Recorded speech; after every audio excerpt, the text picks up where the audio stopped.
It's time for a song, a bit of crack, as we say. So, listen, the first one is going to be dedicated to the Irish women's soccer team. They're playing the World Cup this year. The only real sports stars in the country at the moment. So, this one's called Come Out Ye Black and Tans, and we'll give it a long rattle. Only joking, we can't be singing that, especially not the chorus anyway. So, just a bit of crack. Yeah, listen, we don't want Laurie to get in trouble with the chorus, get cancelled on YouTube. So listen, I have a song. I'm going to play an old tune now. It was kind of inspired by a few words that Laurie says at the intro to his weekly podcasts. I thought I'd try and make something out of it to just one of a folk song that everyone knows. You should know anyway. So there's a bit of crack. And yeah, so we'll give it a rattle. As I was scrolling over some podcast about whiskey, one that caught my eye was Whiskey Chats with your Buckley. I said, why is a Master Cooper talking to this bluffer? Well, Laurie's had the last laugh, cause now I'm a paid subscriber. Mushering dum-a-doo-dum-a-da. Sit back, relax, baby. Grab a drop, time to save for a Whiskey Chats party. Hey! There's been interviews and garden chats, and Machi mentioned weekly. Loves to say it more than once. He really likes it. Work experience, sparking dots and birthday bashes. Tasting packs filled to the brim with a whiskey swag and 5 flasks with stirring dum-a-doo-dum-a-da. Sit back, relax, baby. Got a drop, it's time you see for a Whiskey Chats party. Hey! Well, he's travelled around the country, pinning microphones to strangers. Studying all the down the Midlands, everyone's in danger. So now lock it in the calendar. Next March, don't miss the dates. It's Whiskey Chats or Whiskey Fest. You know it can't be beat now. It's stirring dum-a-doo-dum-a-da. Sit back, relax, baby. Got a drop, it's time you see for a Whiskey Chats party. Hey! Sit back, relax, baby. Grab a drop, it's time you see for a Whiskey Chats party.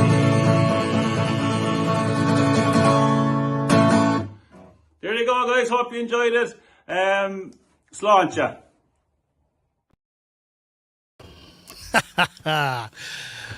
Some man JP, thanks very much, buddy. I appreciate that. Composed a song about me, the Space Cadet. You're very welcome, lads. Thanks for joining the live online tasting. Well done to everyone who got a tasting pack phenomenal lineup that the distilleries have sent us out tonight to taste and to talk about and chat about.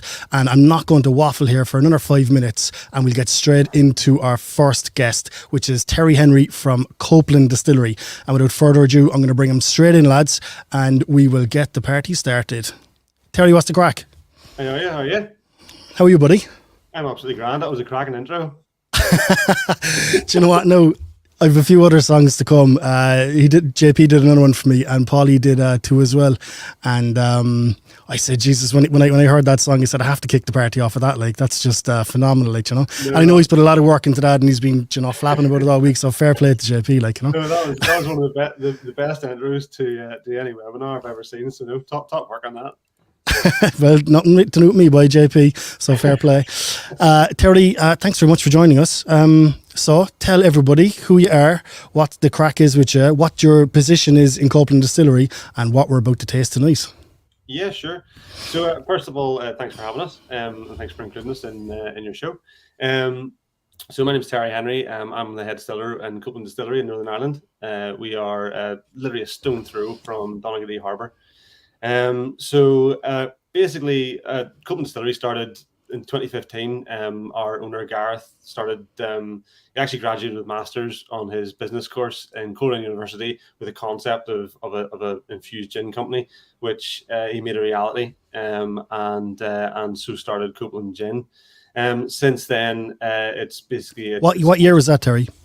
That was back in 2015. Was whenever he first started. He actually went to a couple of banks to try and raise some money, and being a youngster wanting to make alcohol, they basically all said no. So he started crowdfunding, and I think, if I remember this rightly, he wanted to raise like £20,000 in 6 weeks in crowdfunding, and he raised 35. Just some fantastic support. So he took that money, started what was originally Copeland Gin, doing infused gins in Saintfield, and after doing that for a while, he decided that he needed to be in Donaghadee, a stone throw from the Copeland Islands, as our name itself says. So in 2019, he moved into the distillery that we're in now, and fitted the first still and started producing his own gin. And shortly after that, he had the two current pot stills that we have. We're not a large distillery. Our spirit still is a 600 litre spirit still. Oh wow! So you're that boutique, okay? Yeah. So wow. So we're a very small operation.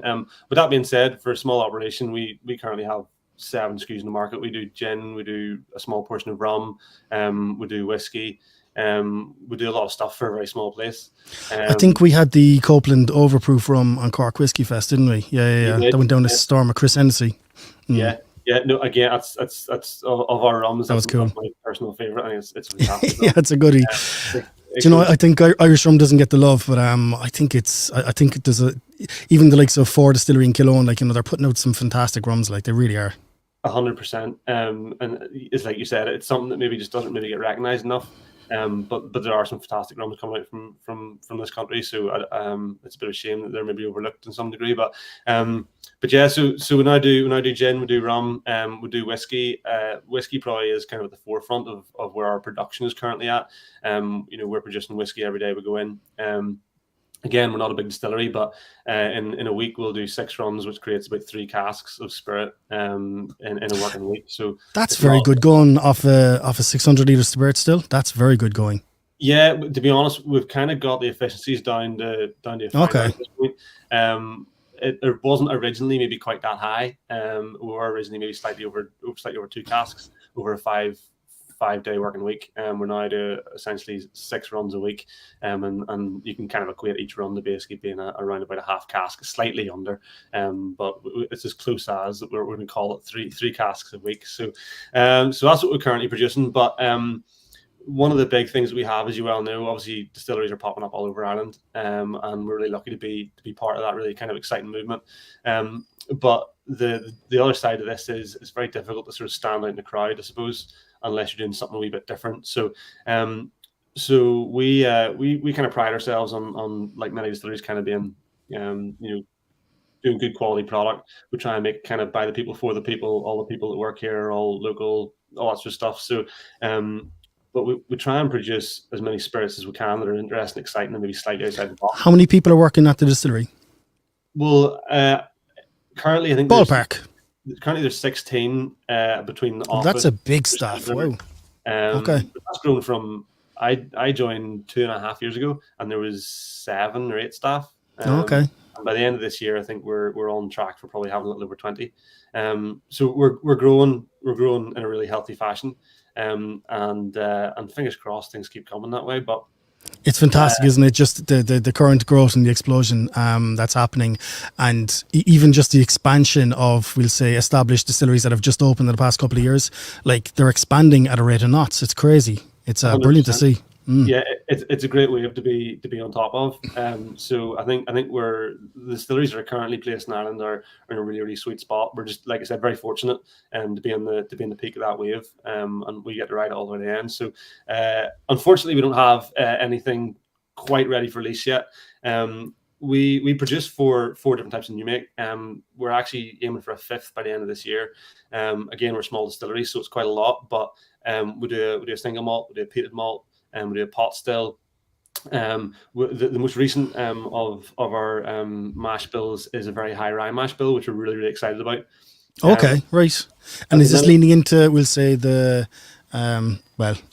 expected forthcoming adjustment to the pot still technical file? Is it kind of a 30% rye? No, basically what we want to do is we kind of wanted to push the boundaries and, again, try and be a bit different. So our rye mash bill, I'll try not to harp on too much about it because unfortunately we didn't have any to send out yet at the time that we needed to. So we actually our single malt. But I'll very quickly discuss our rye because I think it's really exciting, and I know we're kind of short on time. Yeah. But our rye, you noted, is possibly 30%. We're currently at sort of like 2/3 of the mash bill's rye at the minute. And we're trying to crack it to the point where we can get 3/4 of the mash bill to be rye. And we think that's kind of where we're going to get the balance that we're looking for from the spirit. That's a fun job as a distiller to to mash 70% rye. My God. Yeah, well, this is it. But again, I think, because it is, let's say, an undesirable grain to mash, I don't think there's very many people who try and push the mash bill that far with it. You also kind of want a wee bit of malt in there anyway, and you want other grain to sort of help kind of level out and round the spirit. But by pushing it that wee bit further, I think we're going to wind up something, again, kind of maybe stands out a bit more in a crowd. We also do a chocolate malt, which, again, maybe isn't particularly common either. Again, an absolute joy to mash and ferment. Do those chocolate malts and those darker malts, they're so burnt essentially. Like the sugars are practically gone. It's more colour for beers. So to try and use them for distilling, my God, that's an expensive move, in fairness to you. So fair play. It is, and especially chocolate malt's a bit of a balancing act. It can be really tricky when it wants to be, so you have to kind of be on top of it. And I'll be the first to hands up and say, you don't always get it right. Especially in our sort of scale and in our facilities, because we have things we're up against, like, for example, our fermentations, trying to balance things like that out whenever you do. We're very lucky that we get our weekends free. We do a 5-day working week. We do a night shift in there, but we're very lucky to keep our weekends. So it does have a slight impact on our fermentation, things like that there. So we have to work to balance all that stuff out, and it does impact that. But it makes for a lot of really, really interesting things, and we're very, really, very lucky that Gareth gives us a very long leash to do as we really want. So it's super. But I'll try not, like I said, to harp on too much about the stuff. Can we talk about what's in our glass here tonight? Yes, absolutely. So as I said, unfortunately, we don't have anything that's currently released as an aged spirit. So we've sent you out some of our single malt. It is at high strength though, so I know you guys have a lot of tastings coming up. You might want to just dilute that down a little bit. I would, however, recommend that you maybe save some for at the very end, maybe something like that there as well at high strength, and try that too. It is like I said, it's a very high ABV. I'm pretty sure the stuff we sent you was straight off the still, so it's in the high 60s. But obviously, new makes aren't quite as well rounded and balanced as an aged spirit. They're very different, but it's quite cool because we tried to give you something maybe that an awful lot of people maybe haven't had the chance to try, an unaged spirit. So personally, for me on the nose, I sort of find our new make on our single malt, which is what you've got there, is quite there's quite a lot of kind of dairy in it. I kind of get like sweet cream, creme brulee, almost like a butter popcorn. Yeah, absolutely. That's maybe me getting a wee bit carried away, but that's kind of this is a malt bomb, isn't it? Like it's a really malty single malt. Yeah, especially if you stick a little bit of water in it. I think that's whenever you start to get kind of the kind of more spicy malty elements almost kind of coming out of it. And on the palate, it's kind of much the same thing, but you do start to get little glimpses of maybe that kind of fresh fruit you got there. But again, I think you're going to get an awful lot more of that with the aged spirit once the cask does its work. And the short-term tests that we've sort of checked and carried out are pretty much mimicking exactly what we're looking for, which is that kind of profile. So we're really excited for it whenever it's ready to go. It's one spirit in amongst an awful lot of spirits that we're very lucky to produce. And again, as you well know, obviously the tag file on Irish whiskey is quite broad in a lot of senses. So we try and utilize that where we can, and use as many casks and as many different kind of things as we can. If we can stretch something out, we will. We're quite an experimental distillery, I suppose, in some ways. The Paulie boy there was asking what the ABV of this is. I have it here at the bottle. It's 70.7, lads. 70.7, ladies and gents. So a nice starter to the evening. Yeah, sorry about that. Like I said, I didn't mean to sort of cook everyone's palate. Not in the slightest. I'm sure everyone has an old drop of water with them just to cut down some of these higher ABVs tonight. No, really, really, really good spirit. Really competent. Really malty, that biscuity, and even those I don't know, it's those hedge fruits, do you know, those kind of wild berries coming through. I don't know, it's a blackberries, it's not raspberries. Yeah, really, really good. I think again a lot of that, a lot of sort of the sort of fruity kind of tones. In my mind, again, you're going to get a lot more of them from the aged spirit than maybe you do on the new make. You can definitely get a bit of the underlying hints of them. As I said, fingers crossed. Soon we'll have something to present to you, which is of colour, and if you come back to us in a year or so, hopefully we'll be able to provide you with that, and we'll give you something else. What's the crack with whiskey? What's the date for Copeland? When are you going to be releasing whiskey onto the market? The first of our whiskey went into cask in the very late of 2019. Gareth was very specific on the outset that he wanted to make it a minimum 5 year before we had any kind of official releases made. So we're probably talking the middle of 2025 by the time we've organised the release, and the spirit's ready. So that's kind of where we're aiming for, and fingers crossed. Very good. So you do actually have whiskey in the warehouse? We do. Excellent. There is talk, and this is maybe a bit of a trade secret. There is talk of potentially doing a very, very limited kind of pre-release of some of our 3 year spirit. Possibly maybe the end of this year. Okay. But again, nothing's finalized. That's what we're aiming to do. Fingers crossed we can make it happen. But it'd be nice to kind of get something out there now because we do have it. So be lovely to see you down for Cork Whiskey Fest next year at the expo or whatever, and to showcase what you've got kind of stashed away. That'll be really cool to see. Yeah, like I said, we're lucky that we'll have a lot of really interesting and exciting stuff. So give us a bit of time, but I'm pretty sure we can do something interesting that excites everyone. 100%. Terry, thanks very much. I really appreciate you taking the time this Saturday evening. That's amazing. Really glad you shared it with us, and exciting things to come from Copeland, as well as all the Irish distilleries. You're all just knocking out of the park, and my hat's off. I'm going to tip the hat quite a number of times tonight to the lot of you. But as the distiller, fair play to you. This is yours, and sláinte. Thank you very much. Excellent. Terry, we'll talk to you very soon. Thank you very much for coming on tonight. Enjoy the rest of your night. Cheers, buddy. Thank you very much. Cheers, lad. That's a fire of a start tonight. 70.7% ABV, Copeland single malt, new make. Amazing stuff. I hope you all enjoyed that. It's great to taste all these new profiles coming onto the market from all of our new distilleries. I find it really exciting. Right, so lads, without further ado, we will move to our next guest, and I'm going to pour my next wee drop. And it is Brendan Carty from Killowen joining us. So Brendan, 3, 2, 1, and I'm going to add you into the stream, buddy. I hope you've done your makeup. Indeed I have. Apologies. Good to be here. Actually, there should be some left. How's the form, Cha? Oh, it's going well. Yeah, it's all going well. Been a mad week, so it's good to. I'd say so. Off. Congratulations. I saw you sold out. Fair play to you. No, thank you. This bottle in here, we love it. We think it's class, but that's probably everybody's own opinions matter. But we were chuffed enough with it going out, and we spent a lot of effort on it too. So the colour. Oh my God, the colour! Like my wife Sonia is not a whiskey drinker, and we were kind of doing the sampling out and all the rest of it, and she was like, "Oh my God, what's that?" You know, she was just obsessed with this colour. It's amazing. Full port maturation. We went for a sample of this just for the sheer crack, because we were up at that shelf, and I absolutely crapped myself. I was like, "This is overdone." I was like, "What did I do?" Because this mash bill, which was meant to be our core mash bill, and this was 2 casks, 220 litre casks fatted together, and I just says, "I've racked it. I've screwed it up." So. So I took it out, and I didn't even taste it. It was just that, feeling that down about it. So I just took it down to the distillery, and he goes, "I'll try this anyway." I was like, "No way!" The distillate's still shone through massively.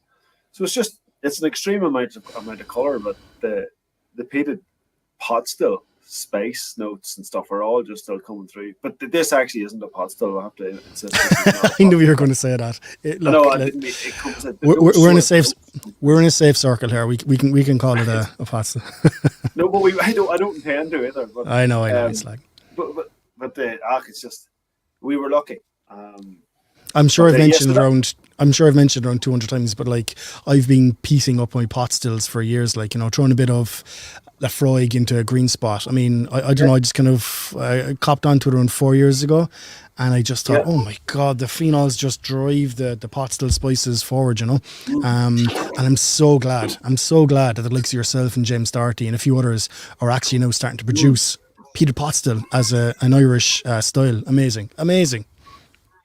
No, cheers. That's what it's all about. That's what we were set up for, and sometimes you just get sidetracked, or you can't peat enough of your own stuff as well, and you end up just not making enough of this stuff. So it's good. The more of it, the better. This is what we want, and So I don't know. Do you want me to just mention what the mash bill is very quickly? I was just about to say yes. Yeah, so whenever you get a barn tool, that it comes out of the box, and inside the box, I have a sneaky barn tool. You have a good bit left over. I do. Thank God. So we've all the info on the wee card that comes with it, an insert card. But on here, in terms of our mash bill, so we've half of the mash bill itself is peated smoked barley, and then there's 2 bags of oats in there too. So that's 7 bags. Then the other 7 bags in descending order are 3 bags of unmalted barley, 2 bags of oats, 1 bag of rye, and 1 bag of wheat. So even with the proposed changes in the GI, this still wouldn't become a pot still. Yeah, okay. So it's just slightly over. But out of those bag of oats as well, half of the oats are smoked and half of them aren't. The difference between oats, when you malt oats and don't malt oats, is you get a creamy note from oats. And then you get a custardy note, I think, if you malt them. That's what we think. All right. Okay. I never heard that differentiation before. That's what we notice anyway.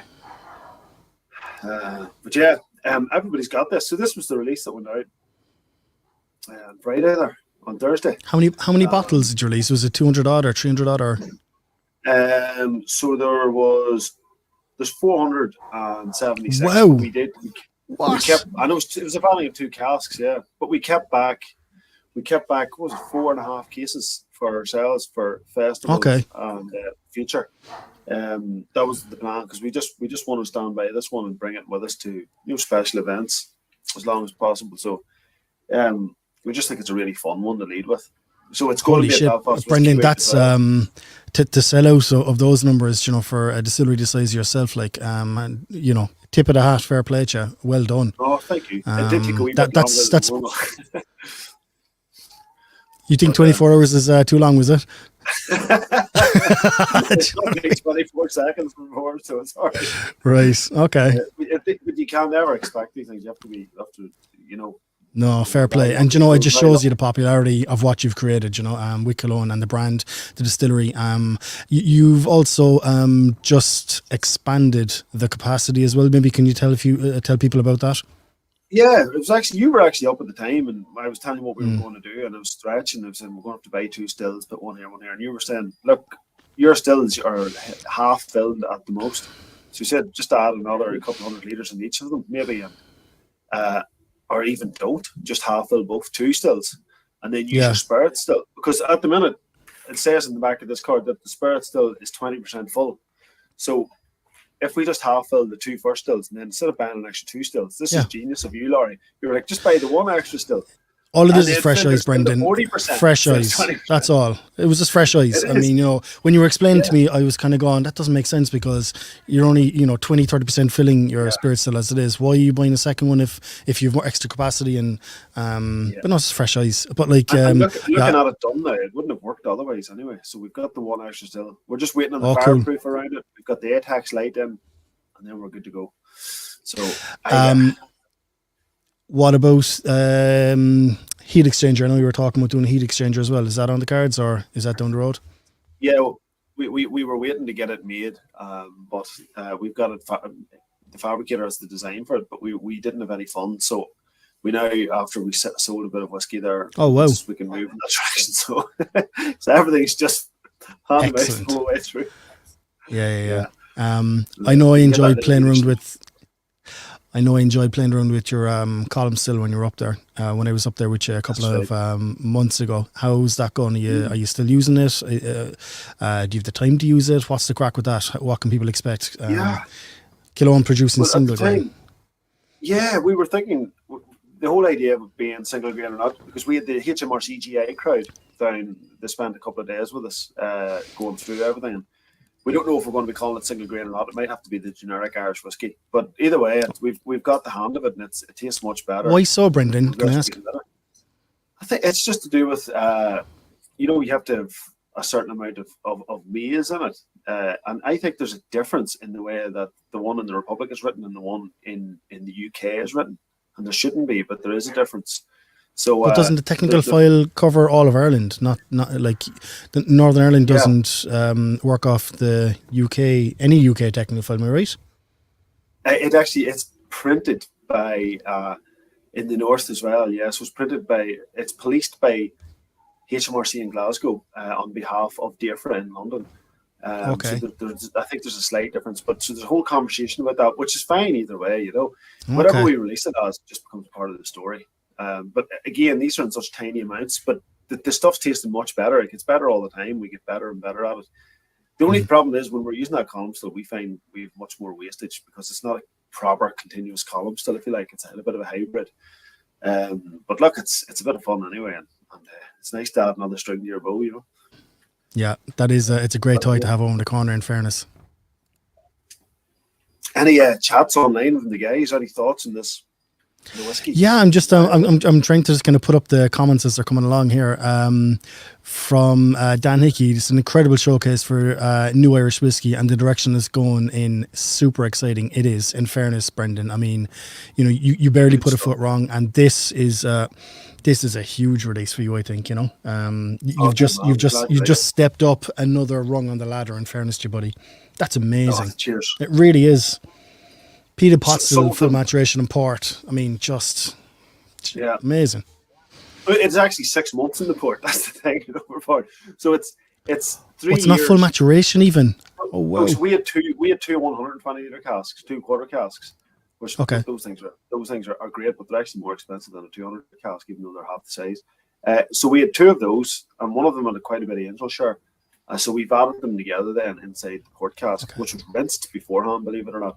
But it's still just had a massive punch in the colour wise. But peated pot still, it's mighty. Like peated pot still can isn't it? Really shine. Isn't it just? It's just. It's enticing. It's I really look forward to drinking peated pot still. I think probably more than any other distillate type, peated pot still for me is just the sweet spot. It's beautiful. I can see it being a massive part of the Irish category going forward for world whiskey, because world whiskies becoming so competitive, and that's what we need to stand by. That's what we need to 100% to use, and it's a breath of fresh air into the. People are getting a bit fatigued sometimes by some of the Scotch malts out there in terms of if you're talking about the world audience, as brilliant as they are. So I think this just offers something wonderful for us here, and the more the better. It's amazing that we actually have distilleries now looking at peated pot still as their signature distillate that they're producing. The likes of James Doherty above in Ardara Distillery. Yeah. I mean, that's essentially what his business model going forward is going to be. Peated pot still. It's amazing, that is that has become a thing, because 5 or 6 years ago, no one ever dreamt that peated pot still was even a thing, no one talked about it. It wasn't a direction that any business was going. It's amazing, and it's such tasty liquid. Yeah, no, it is. And you can do all this other madness of cask expressions afterwards. And port's a funny one to work with, because we're afraid to use port with non-peated whiskey, just for my own palate. I'm never really a big fan. Really? But whenever you use peat, port always works. It's just become overpowering very easily. But peat with port is just the way forward. Good on you. It is, and even Maurice O'Connell has kind of had a few hits with his peat and port, the warehouse releases that he's done over the past 24 months or so. There's someone else doing peat and port. Oh, let me say, Baoilleach are doing peat and port as well. So peat and port is really, it is as one of the lads are saying there. I think Declan O'Mahony's just after saying there. He said turf, pot, still and port is a signature Irish dessert. Do you know what I mean? Especially in the summertime. Peat isn't always the best thing to go for in the summertime when you're drinking, I don't know, it just feels much more of a winter warmer. But whenever you get those lovely summer fruits there, the blackberries and cranberries and those sorts of notes going in there, it just makes it wonderful, summer fruits. Poor old Carlos.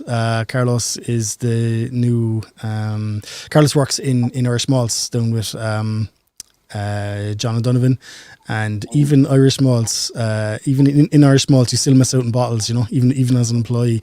The thing I don't like is that I missed out in this bottle. Sorry, Carlos. I should have spoken to John beforehand, for Christ's sake. Sorry. I'll try to get you a sneaky sample on there, buddy, during the week, all right? Yeah, you've got a healthy sample there, Laurie. I did, in fairness, no, I was very, very happy with what I'd left over, so thanks very much, Ronnie, appreciate it.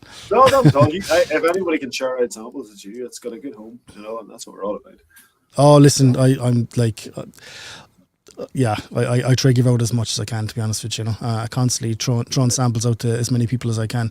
I'm very blessed with the amount of samples and whiskey and different distillates that I get to try and get sent and gifted, and I'm very appreciative of it. And I do try to spread the old love. Crahora, there doesn't have to be maize in Irish single grain. Up to 30% malt is the only specification in regards to the mash.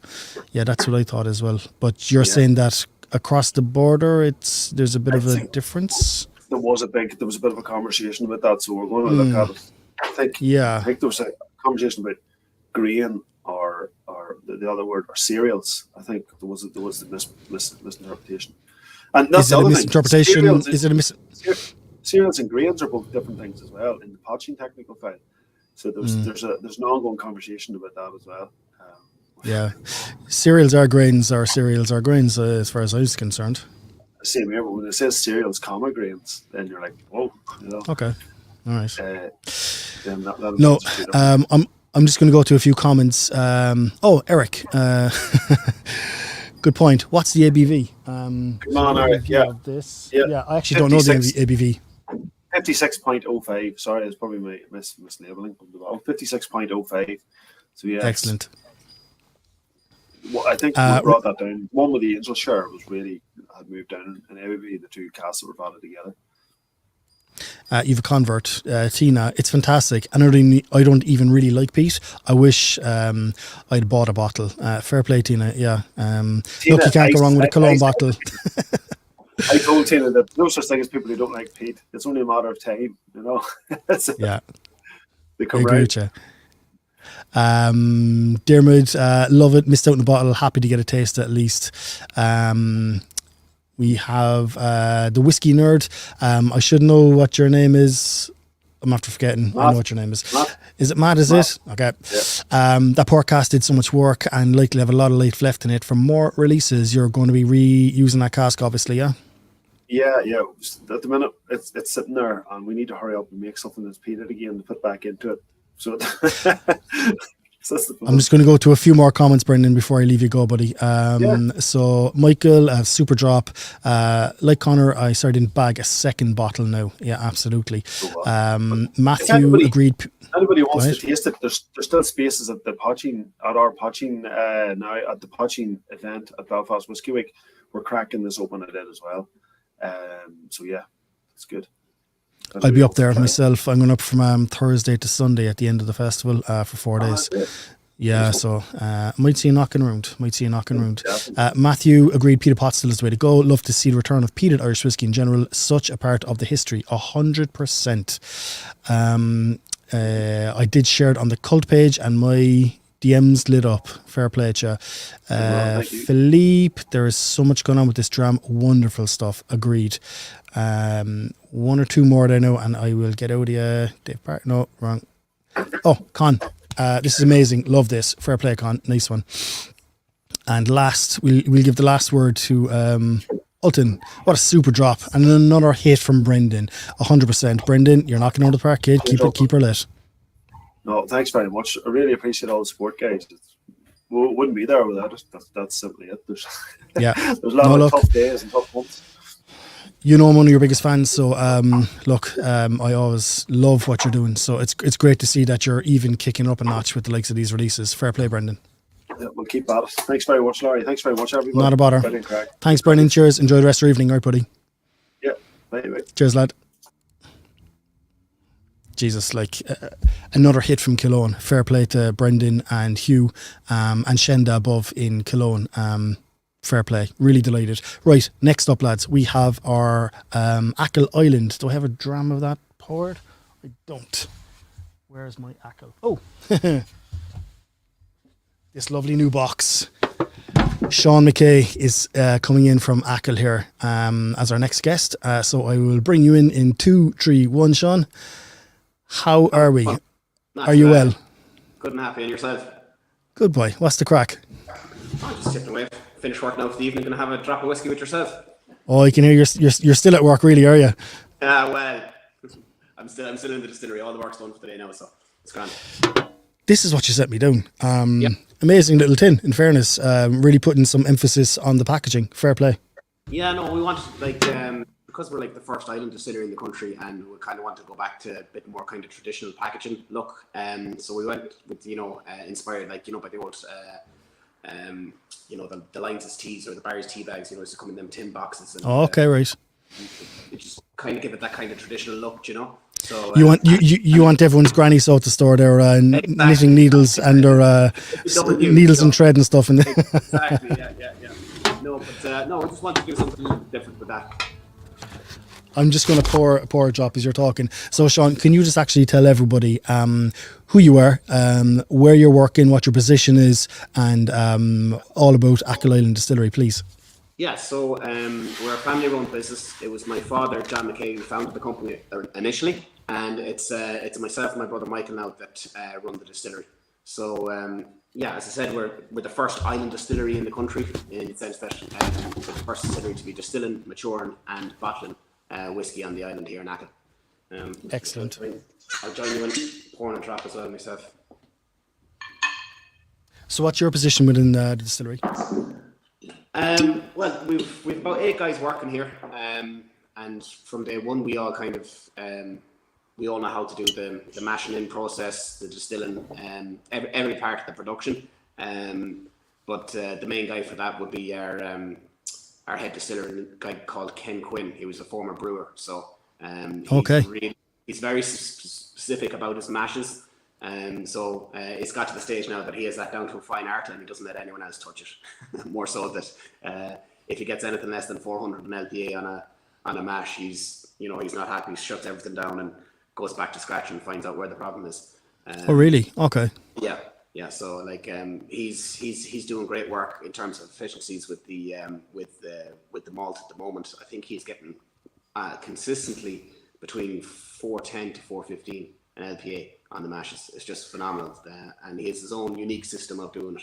So yeah, and that's just going back to his, I suppose, his brewing experience making beer. But yeah. So What's the direction of the distillates? Is it all single malt you're aiming at? Single malt and pot still. So the And first pot release still. here- and pot still. So the first release here we have is our single malt. So the distillery has been producing whiskey for 4 years now, since 2019, and we will release a pot still whiskey later in the year. So that will be our first pot still whiskey. The mash bill on the initial one is, I believe it'll be 50-50. So fairly standard. So we wanted to keep it a little bit easier on ourselves when we were doing the initial mashing, because, as you know, pot still kind of difficult to you make it easy on yourself in the beginning. But we have a whole range of different mash bills for the pot still that will come out in time. And like the guys in Killowen there, maybe a couple that you couldn't officially call pot still. But yeah, we're waiting to see what the technical file comes back with on that, on what we can and can't call pot still in the future. So you have been hedging your bets with your mash bills over the past couple of years towards this expected change in the technical file. Yeah, well, it was more so not even hedging. It was just we all really got a kick out of experimenting with different ratios and different types of grain and oats and different styles of oats as well. So yeah, we kind of really probably nerded out, for want of a better word, on the different flavor profiles we were getting from the different grains. It's a small adjustment in percentage can really have a huge difference on your spirit at the end of the day. That's a real unusual, not unusual. It's again different. Yeah. We've got a new profile on the market, in Irish whiskey. It's not something that I recognise. I know Paul was saying there, Bovril he was getting kind of a beefy nose from it. Who else was saying there was a few other notes there? Almonds, Ross McNeil. Ross, I think you're bang on with almonds. My God, it's huge almonds actually on the nose. Not roasted almonds, even kind of raw almonds. No, I suspect that's probably coming from the distillate. Yeah, so like we're really happy with this single malt. As you know, like most malts kind of tend to take about 4 or 5 years to 5, maybe 6, before they're a bit more palatable. But another process we do here as well, we do a slightly longer fermentation. So we use we ferment our wort for at least 7 days. So we found that that's given us really. Yeah. I love hearing this. That's amazing. Do you know, it actually drives me crack that people boast about 72 to 96 hour fermentations and kind of going, that's as standard as it comes. You're just it through the system, and that's again, we're new to this game like everyone else. I mean, we got great advice from the likes of David Hines and Jack O'Shea when we were starting up. But that was something that came across over Christmas, our very first year. So we started late 2019, around October, and the first Christmas we decided, we'd pretty much been working 7 days a week, late nights to get the distillery up and running for about 18 months in a row. So my father decided, look, we'll have, a week off for Christmas. And we came back then, and just the aroma coming off the wash still when we distilled off that first batch, we're like, geez, the fruitiness, it was just, it always was a nice kind of like fruity aroma coming off the stills, your raspberries and that, when the initial wash runs off. But we instantly noticed it like that, and when we started tasting the spirit, then we were like, okay, this is the way we have to do it. So yeah. Oh wow, that's wow, the palate doesn't match the nose. The nose is oh wow, that's actually very good in the palate. Fair play for a young whiskey. Yeah. That's really, really good. Well, like this is like Wow. the first in the series. So that same malt or distillate, we're gonna going back. We haven't missed what everyone's been saying about peated whiskey. So we have later this year we're gonna have that same malt but in a peated cask. So wow. In a peated cask. Okay. And are you going to do will you do peated malt at some stage? We will do peated malted. but we just wanted to experiment. Like we're so happy with how the spirit is coming through itself. We just didn't want to go messing with anything else. So walk before you can run type of thing. So we feel like we've got the process down on the single malt and the pot stills now. So then it's just a case of figuring out how much peated malt we want to use. If I was tasting that blind, I would bet the house that I was a Scotch. That's it tastes more like it's from Scotland than Ireland. That's a really good nose and an amazing. I do think it's an amazing palate. In fairness, there's a few comments there. ABV, by the way, Dermot is 44%. Keen Boland's after coming in there. Sean, very complex, really good to sip and savour. Think it would pair really well with nuttier cheeses. 100%, absolutely it would. Yes, definitely. I know JP came in there. It's amazing to be able to nose and taste different flavour profiles from Ireland. It is. It's amazing. It's brilliant. It's what excites me at the moment. You know that. We were so used to. Yeah, we're finally getting to the stage now where all the distilleries that we've been talking about for the last 5, 6, 7 years are actually coming online with all brilliant. Our own spirits now. So you can see you can see the different flavour profiles from all over the country, and it's really exciting to see that it's not just the same stock kind of in different. Yes. Can only do as so good much. as it is, Yeah. a change is always better as well. So I do love that fact that there is something unique here, and I can't place it, but this is reminding me of a Scot. Oh God, I can't place it. It'll come to me. But it's probably reminding you of the Scotch because that particular batch would have been double distilled. Yeah.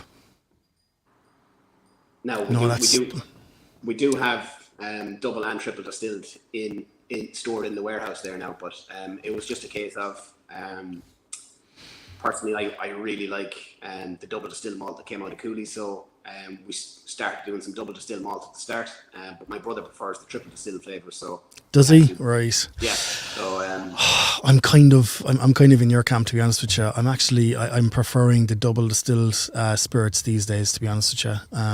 I don't know that. I think technically it is a triple distilled whiskey because we've run it through the still 3 times, but we've added almost like a 2.5 times distillation. So we added a shot of the low wines into the final distillation just to sweeten up the spirit. Really? Okay, that's unusual. Yeah. That's unusual. No, because we found the way we run it is we'll run 7 days a week, so we'll produce about 35 barrels a week, and we found that when we're running the stills, 1 day out of the week we won't collect any spirit. We'll actually run the whole lot through, and then it sweetens up the spirit for the rest of the week, because we find that right in the middle of the week we get really, really sweet light whiskey, and it's fantastic. And then that sweetness kind of tends to drop off towards the end of the week, and we found that rerunning all that spirit again, and it just boosts it all back up again. I love it.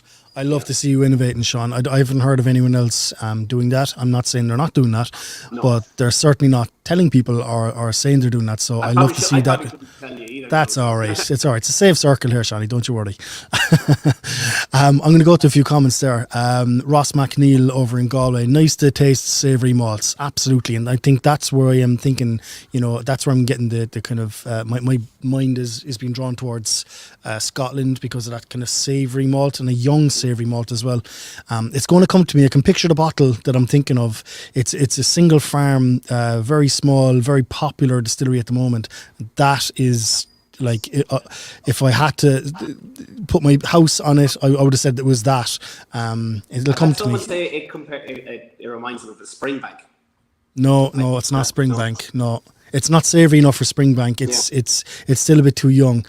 But I'm looking at the bottle. It'll come to me. Paulie Costello, very impressive. That's high praise from Paulie. Crahor, absolutely agreeing with Paul.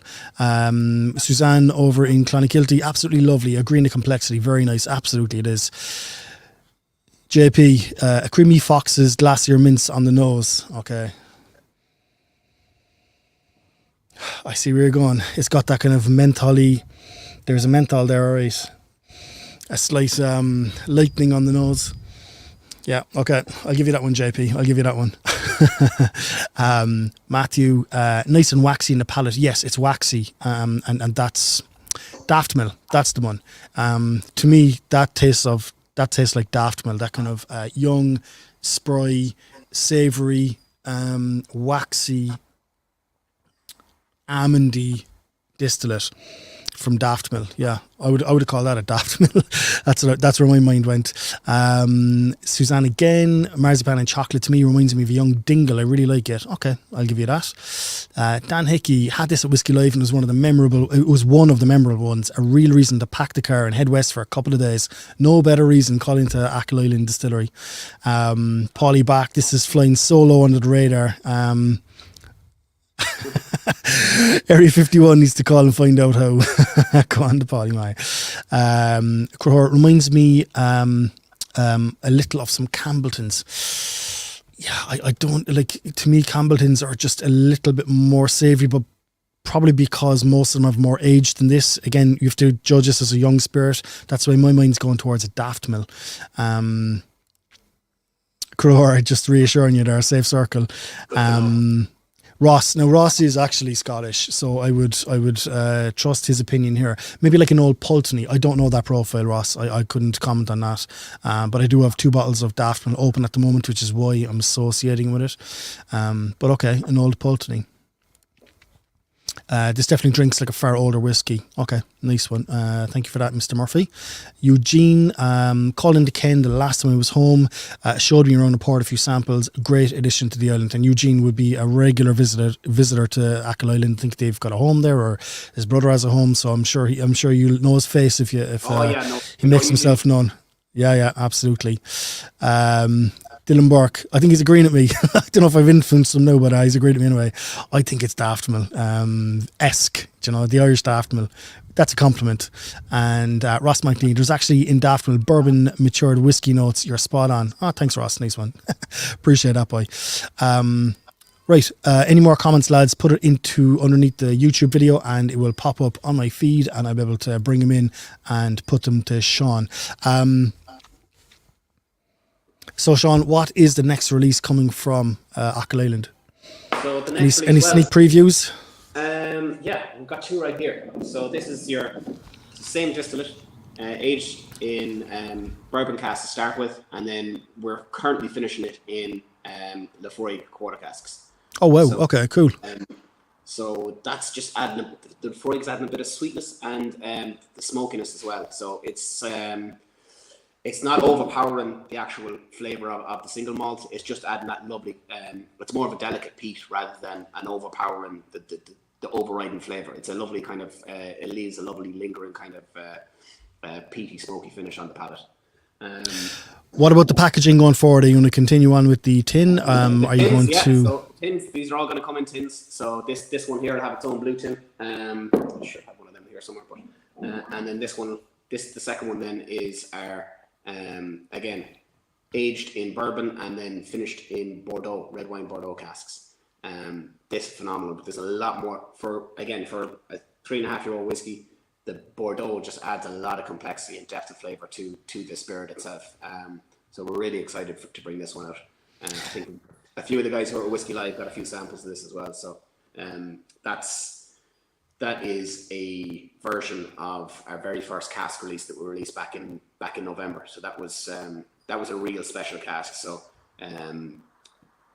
we took some of that and we said, look, we have to release more, bring more of that out when it's ready.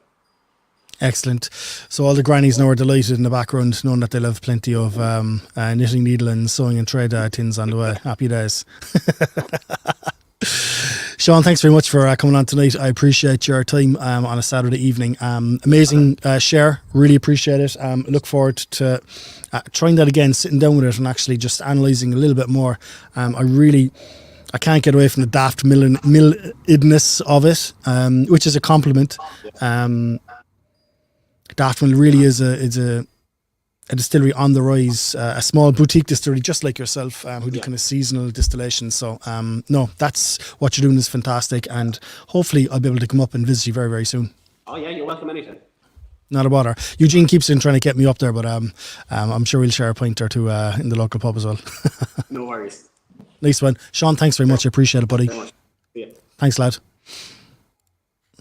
Another amazing new distillery, lads. Achill Distillery, amazing. Can't wait to get up there, see what the crack is, and look at their operation. 8 employees. Like I'm actually astounded at the growth and size of some of our newer distilleries. So, right, next we are going to have a song.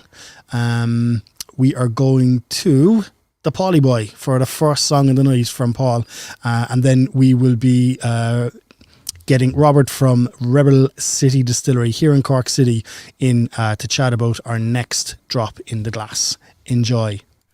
I'm back for another song. I get wheeled out once a year there for an old song.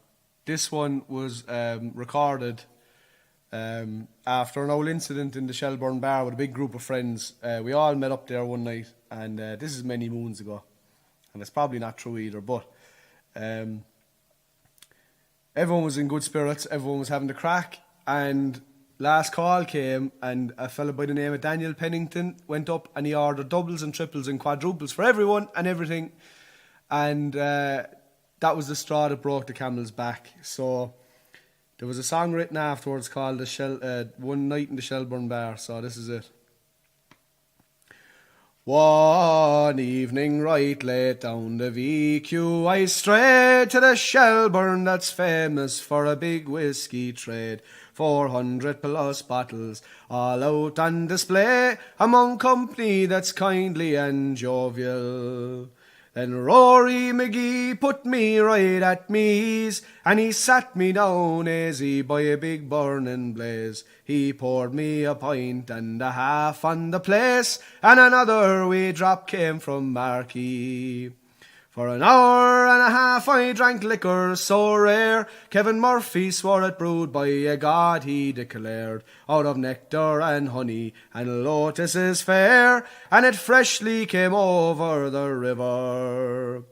Gar and Matt were held up by the back of the bar. The bowl Martin McKenna sold pictures of stars that he swore he had taken one morning from Mars. A legend if ever I met one.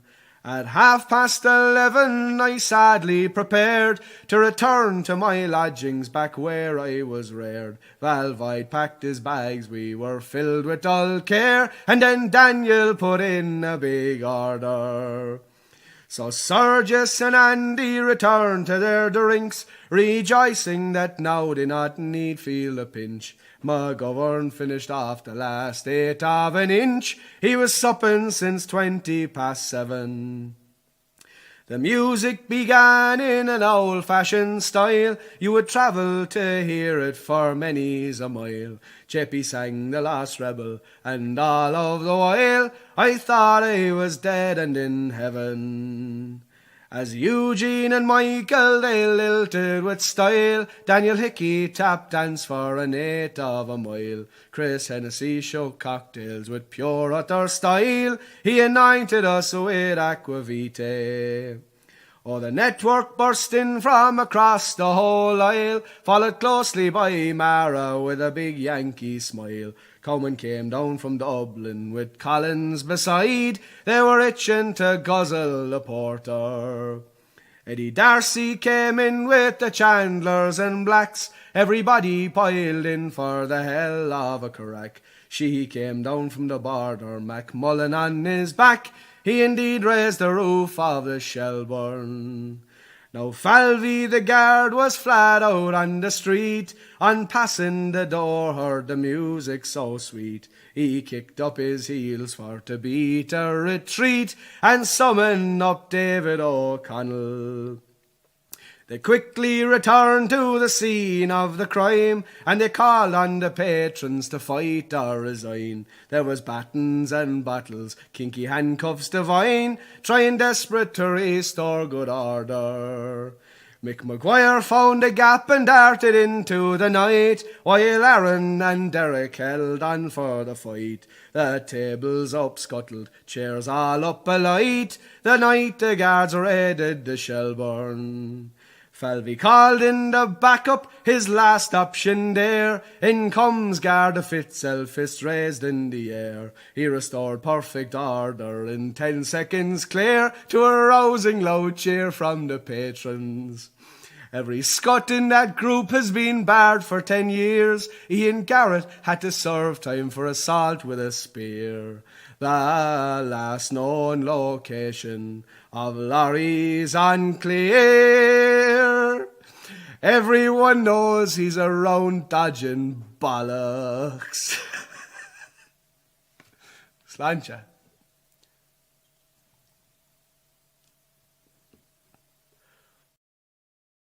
Some man. Nice one, Polly. True story. Fair play to him. Composed an old song about a few buddies of ours. Thanks very much, Polly. Appreciate it. Right. Next up, lads, we've got Rob from Rebel City Distillery here in Cork City. And Rob, I'm going to bring you in 3, 2, 1. How's the form?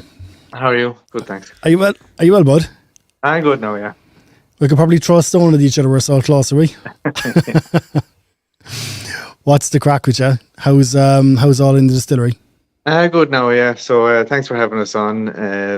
So it's good to talk about the absinthe, which is a little bit different, I'd say, from tonight. So it's a good, good category to talk about.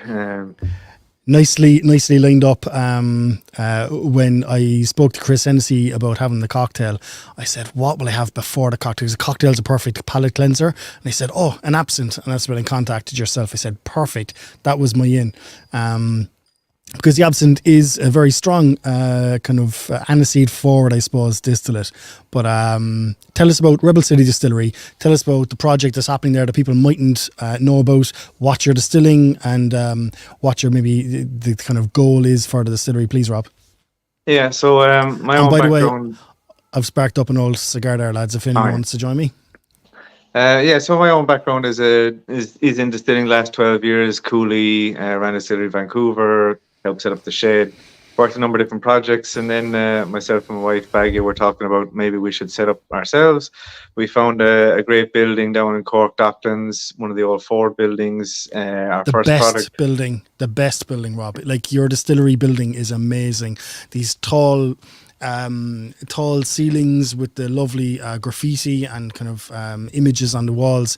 It's actually an amazing space. I really, really love actually visiting it there.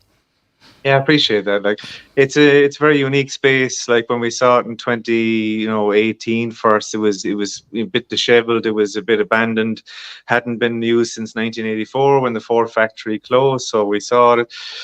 We started moving in the end of 2019, installed the still February 2020, and then we all know what happened in March 2020. But our first product was kind of, a combined effort between myself and Baoilleach, which was the gin, starting off sourcing from Kerala, where Baoilleach is from, citrus and spice. Kerala is in India, lads. Rob, Kerala's from India, yeah. So the spices in the gins are kind of Indian themed to go with Baoilleach, your wife. Yeah. Exactly. So that was the kind of the first product, called Maharani, because we sourced from a women's collective, and Maharani means queen. Got 5 awards for 5 competitions. Got so good level of national distribution, international exports, and then once COVID kind of blew over, we wanted to set up the visitor center and have welcome people into the distillery space. And then we thought, we should add a second spirit for that. And we thought, why not try something a bit different? Why not go back into the old classic spirits that are out there and bring them back? Absinthe is something that, it's the only Irish absinthe. It's a bit different. If you like aniseed, you're in luck. If you don't like aniseed, you're probably not in luck in this particular case. But, there's fennel in there. And then there's, of course, wormwood, which is what gives absinthe its name. Entered 1 competition on the absinthe so far and got a silver in the World Drinks Awards. Got good reception for it. It's a bit of a conversation starter. When we people down to the distillery, we've a few people get scared. They think of something that happened to them when they were 17 or 18 in Prague, and they get a bit scarred from it. We're just trying to bring them back into things, and just to tell them to take it easy. It's not scary. Just add a bit of water. We find out Rob, a bit of ginger ale. It works really well. I'm going to be a bit rude here. In Cork, when you were teenagers, and you used to raid your parents' spirits cabinet, and you take a little bit of this, a little bit of that, and make what in Cork we call the donkey's bollocks, right? And this noses to me like the Pernod, which is one like this overriding little addition that some lads used to put in.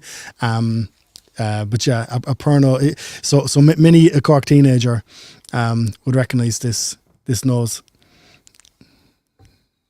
Yeah, so I mean, like back in the day before absinthe was banned, there was a lot more wormwood in it, so it was a lot more bitter. But in the more modern absinthe, such as ourselves, the wormwood levels are down. It's not as bitter, and it's much more fennel and especially green anise forward. So as you described, it's kind of, very much on the aniseed. Add a bit of water to it, watch it go cloudy, add a bit of ginger ale or a bit of citrus, and that kind of balances it out as well. So wormwood is part of the is there a technical file on, or what would you call it, like the kind of the profile of absinthe? Is wormwood is very integral to absinthe, isn't it, to its style? Yeah, so, like gin, juniper is mandatory. In absinthe, wormwood is mandatory, but there's a good level of flexibility as to what the amount of wormwood. In fact, the technical file says you have to have a certain level, but less of 2-Joan, which is what's coming from the wormwood, is what caused the kind of hysteria back in the day about people getting hallucinations. There were certainly people getting drunk, but the hallucination aspect is a bit more questionable. But that's what kind of is the intrinsic part of absinthe. But in terms of flavour, it is probably more the green anise and the fennel in the modern absinthes which are more prominent, So it is more, it's kind of, the more modern absinthes are much more in the pastis, raki, sambuca kind of flavour profile. The older absinthes probably would have been a lot more bitter, which is why in the older absinthe serves you would have found people having that sugar in there as well, just to counteract the bitterness of the wormwood. Oh, wow. So the nose is massive aniseed. But on the palate, the aniseed is actually muted. It's kind of in the background. It's more sweeter. Oh, wow. I was expecting a big, massive aniseed bomb. But it's not. It's actually, I think JP said it a while ago. It's like after you eat a blackjack, that's what's left in your palate. Yeah. The fennel takes over a little bit once you consume it. Like the aniseed's hitting you heavy on the nose, like you said, but the fennel kind of steps in and makes itself known once you start consuming it. That's actually really pleasant to drink. Just neat. So how do you then put forward the signature serve for absinthe in the distillery when people come and visit? So we started off just adding some ice water, but then we graduated towards a serve with ginger ale, which we find is the best long serve for it. It kind of really complements it well, and then you just slice a little wedge of lime in there as well, and it just works very well, and it just becomes a very nice long serve, and it gets rid of the intimidation factor as well. You have a mixer in there, you have some lime in there. There's a nice complementary mix between all three elements, and it works very well as a kind of a long serve. But it also works well as a digestif. If you add a bit of water, and it's really quite nice that way as well. Rose there is saying this absolutely rocks my world. So delightful, so delicious, I should say. Fair play. Thanks, Rose, for that comment. It's a really, really good comment. Thank you very much. Thanks. Everyone is saying here fennel. Ross McNeil, massive fennel. Philippe, fennel dominates for me. Diarmaid Naughton, again, I forgot to say the ABV is 50.4%. Does not drink like 54.4% at all, Rob. Yeah. No, it's still sippable at 50 for sure. No, for sure. JP, recognising that this is a super addition to the tasting, I thought so. I always like to have a kind of a diverse spirit range on any tastings that I do, and I thought this was amazing, and I'm glad. And I actually held off tasting. That was my first time ever tasting your absinthe. I never tasted it before, and with all of these, I've held off. I haven't tried any of them, and I'm pleasantly surprised. Rob. Fair play, Joe. Yeah, thanks, Lonnie. Appreciate No, it. absolutely. Listen, Rob, thanks very much. I'm going to try and do something with you for Cork Whiskey Fest next year, a sneak preview. I'd love to maybe attract a few people who are down for the festival, down to your distillery for some event. I think it would actually be a crime not to show the people the two rooms that you have in the distillery. I love being in those spaces. They're amazing. They're actually really, comfortable, inviting spaces to be in. And I'd love to do some sort of event or attract some crowd down to, and we'll do something with Rebel City Distillery, and big up our only city-based distillery so far in Cork. I'll be delighted to have you. I'll be looking forward For sure, to it. Rob. More power to you, buddy, and we'll talk to you very soon. Thanks for doing this. I appreciate it, and thanks for your time. Yeah. No worries. Thanks a lot. Well done. Cheers. Thanks, Rob. Thanks, buddy. Yeah, I'm sold. I like that. I love blackjacks, so I love this. It really is, as many of you have been saying in the comments, a huge blackjack bomb. So fair play, and fennel as well, massively on the back of the palate. Really good. Really, really good. Right, so next we have Chris Hennessy, who, along with Jared Cuff in Off the Cuff Bitters, developed a cocktail and kindly sent me down a very unique batch 2 of this cocktail, the Zeit Lemon and Mint. And I'm going to bring Chris in to let us all know what is going to be in our glass. I hope you've all grabbed a bit of ice. I still have a bit of ice left here. It's not that warm an evening, which is great. So I still have a bit of an ice. I'm going to add ice to mine. But Chris, how are we keeping, buddy? All going well, except for the green screen. I don't know why it's hiding there. Usual. What's wrong? Can you see me? Yes, I can see you perfect. Right, I'm looking at a green screen. This is great. You're looking at the green screen. You can't see me, is it? I can see you, can't see myself, but that's grand. I don't have to be looking at myself. This year for the break. My commiserations, Chris. My commiserations. Okay. I mean, you're right. Last year for if you want to call it an interval, we did the aquavite, honey and ginger, back again for a refreshing break away from the lovely mash bills that come before us. And just a note before going further on the absinthe. There's a load of absinthe out there that are very hard to play with, like big, massive flavors. That's lovely in life. Isn't it lovely? What do you think, Chris? You like it? I'd value your palate now, to be honest with you. So I'm glad that you said that's I really like that actually. Well, that's it. It's a lot of interlayered flavors. They're nice. They're subtle. They're big in their own way, but they're not completely and utterly dominating. So there's something you can definitely accent the gin and accent play with undertones of the whiskey with, as opposed to having it as the dominating flavor the whole way through. So that should be very easy to play with. Yeah, no, agreed. I think he's after really striking a balance there. Rob is a very competent distiller in his own right, so I'm not surprised. I'm really not surprised. That's amazing. I'll go back to that now. I'll enjoy that. How hard is absinthe to work into cocktails? Just on a side note.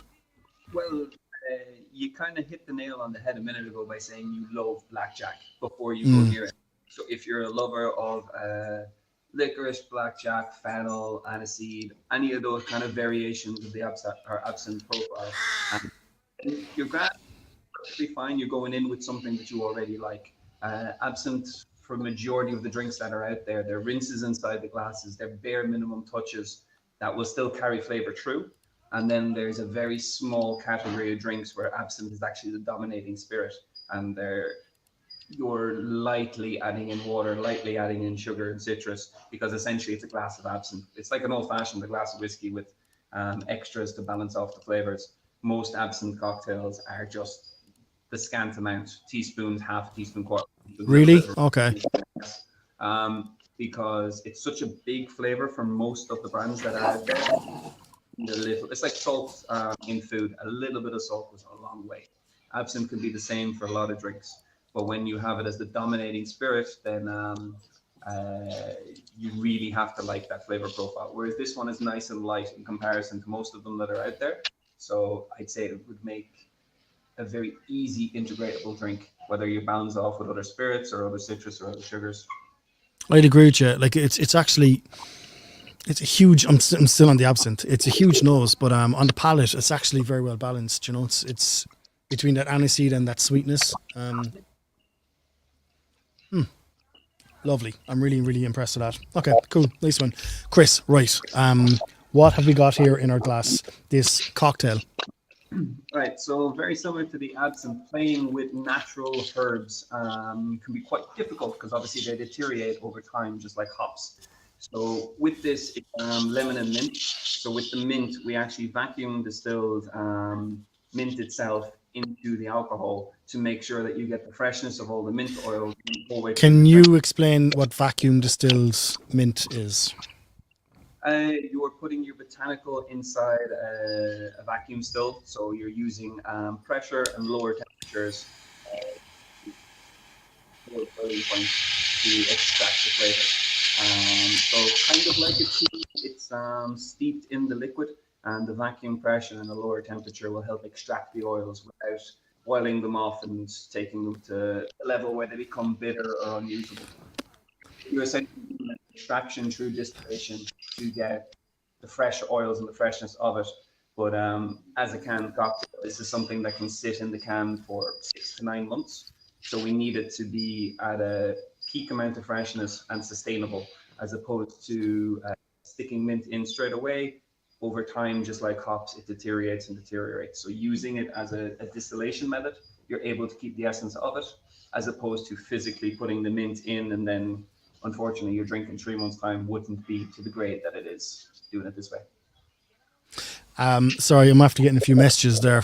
My mic is very sensitive, lads. I know I've got like this dream catcher over the corner dinging away, so I can hear a bell. It's blowing in the wind, and my lighter are lighting. So apologies for the kind of sound that shouldn't be coming through. Maybe I'll turn it down a small bit, and that might be a bit better. This is batch 2. So where was batch 1, and where did that live? Was essentially the experimental phase where we produced it, we brought it here to the corner, and we put it into a couple small places just to test out the market for different ages, different customer bases, and figure out, are we hitting the flavor profiles correctly? Have we got the sour versus sweet correct? And all that kind of jazz, to make sure that each different audience is still giving us proper feedback. And as usual, even though it's a product that I'm part of, nobody in the building knew this had anything to do with me. So all the feedback I get is genuine, as opposed to them knowing it's me and then giving me the information that may or may not help the future. Yeah. What's the direction? I ask, as I know the answer to the question, but tell people the direction with the cans going forward with off-cuff bitters with yourself and Jared. The direction, it's quite a funny one to start with, because myself and Jared tasted the bulk of the canned cocktails and drinks that are out there. Most famous one would be kind of along the lines of a White Claw, where you're tasting things that are sweet for the sake of being sweet, and additives and all different chemicals and acids that are used to make something taste like sparkling water with a little bit of flavor. So we wanted to do justice to the spirits that we're using and the flavor profile. So if we use the word raspberry, there's actual raspberries in there. If we use the word mint, there's actual mint in there. If we use any fruit that you can actually identify and taste it, and we started off with an organic base and some description to make sure that it actually is justifiable by using the words of any of the fruits or any of the flavors that we have. For instance, with the cocktail that we did for Cork Whiskey Fest, using real raspberries, real elderflower, and making sure that people can still taste the Funny pomelo. Funny you should say. I figured you'd have one hidden there somewhere. Yes, I thought you might bring that up. This is an absolute favourite of mine. I'm just going to show you the. I don't know if you can see that. It's not going to zoom in. Amazing cocktail you developed for the Cork Whiskey Fest. I really appreciate it. Me Daza Raza, really proud of that. I think I've only got 4 cans left in the whole world. So yeah. I'm trying to save them. Yeah, no, like just like the Cork one, and with this one, the lemon is all organic and it's all real. We lightly pasteurize it ourselves.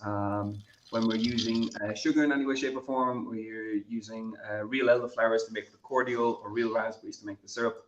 We're using as much Irish ingredients as humanly possible. As long as it's grown on Ireland, we will use it. If it's something that comes from outside of Ireland, obviously hands will be tied a little bit, but it's to do justice to the flavors that are being used, or the physical spirits. So with Zeit, we're using an organic French wheat, which goes through column stills. And the reason why we're doing that is all the Zeit project is about the flavors themselves. So the lemon, the mint, the elderflower. We're producing them just to showcase the actual ingredients that are being in it. The aquavite side, we're doing it about the spirit base. And then just like the Cork, we'll be working with other distilleries around the island to showcase their spirits, and then giving them flavors that will complement each one. Excellent. There's a few people just mentioning problems with the mic. I think maybe, Chris, you've got the speaker on there, so I'm getting a bit of echo or feedback. Just let lads know that's all that's happening there. So the festival season is upon us. The music festival is off the cuff, dominant at their. They've got a good presence at most of the music festivals now. Have you got a foothold? We are, if I can remember this correctly, between now and the 10th of September, we're at 11 different festivals with different cans that we're doing. Okay.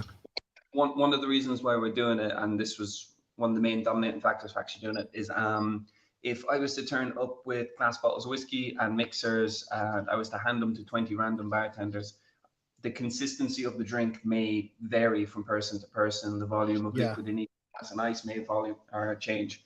So from a brand's point of view, this is a way of making sure that no matter who has it in their hand, it's the exact same every single time. And it's making sure that both the customer and the bartender and everyone has the best experience, because the drinks are so quick to hand out that you can walk away with 6 cans in one go, or you can hold 2 drinks. You have to queue up again to get another thing. So it's just speed and efficiency, and making sure that every drink that's being done is as good can be. Yeah, I did learn that at Cork Whiskey Fest this year, that I wanted to offer a cocktail, but speed and efficiency is what it's about, getting people into the room rather than a bottleneck. So the canned cocktails is a great way to do that. And everyone gets the same thing, everyone gets the same experience, and there's no variation. Yep, and temperature is so easy to control when they're all starting off with the same thing. 100%. Chris, thanks very much. I really appreciate it. Thank you for doing this. I hope my mic is working okay, lads. You might let me know if it's not. And I'll let you go back to work, Chris, because I know you're probably at work tonight, yeah? Always. Fair play. And tell people where you're the manager of and how to come down and enjoy your awesome bar, because it's brilliant. Well, it depends. So I'm in Bury Corner, which is Parliament Street. How you get here, drive if you want to stay overnight. You have the whiskey on the tracks with Dave O'Connell in a couple months' time. You have the whiskey bus passing through. So it depends if you want to bring yourself, if you want to hop on somebody else's little bit of experience with them. Yeah, and your food as well is amazing. The chef you have there, I mean, the food is top notch. So definitely get down. Your whiskey selection, your poachine selection, your cocktail selection. No, fantastic. So get down to Bury Corn, lads, in Kilkenny City, and Chris will treat you, no doubt. No worries at all. Great to see you as always, and I'll be in the background. Catch you later. Thanks, buddy. Talk to you very soon. Cheers, Chris. I appreciate it. Thanks, lad. Okay, boys. So hopefully our palate is cleansed after the absinthe, the really, really enjoyable absinthe. That is a really refreshing cocktail, as always, from Chris and Jared from Off the Cuff Bitters. I hope you all enjoyed it. I really enjoyed it. And I'm going to put it to the side and come back to that in a bit, because next we have John Cashman from Powerscourt Distillery. You might know Powerscourt, who released the Furcullen range of whiskies at the moment.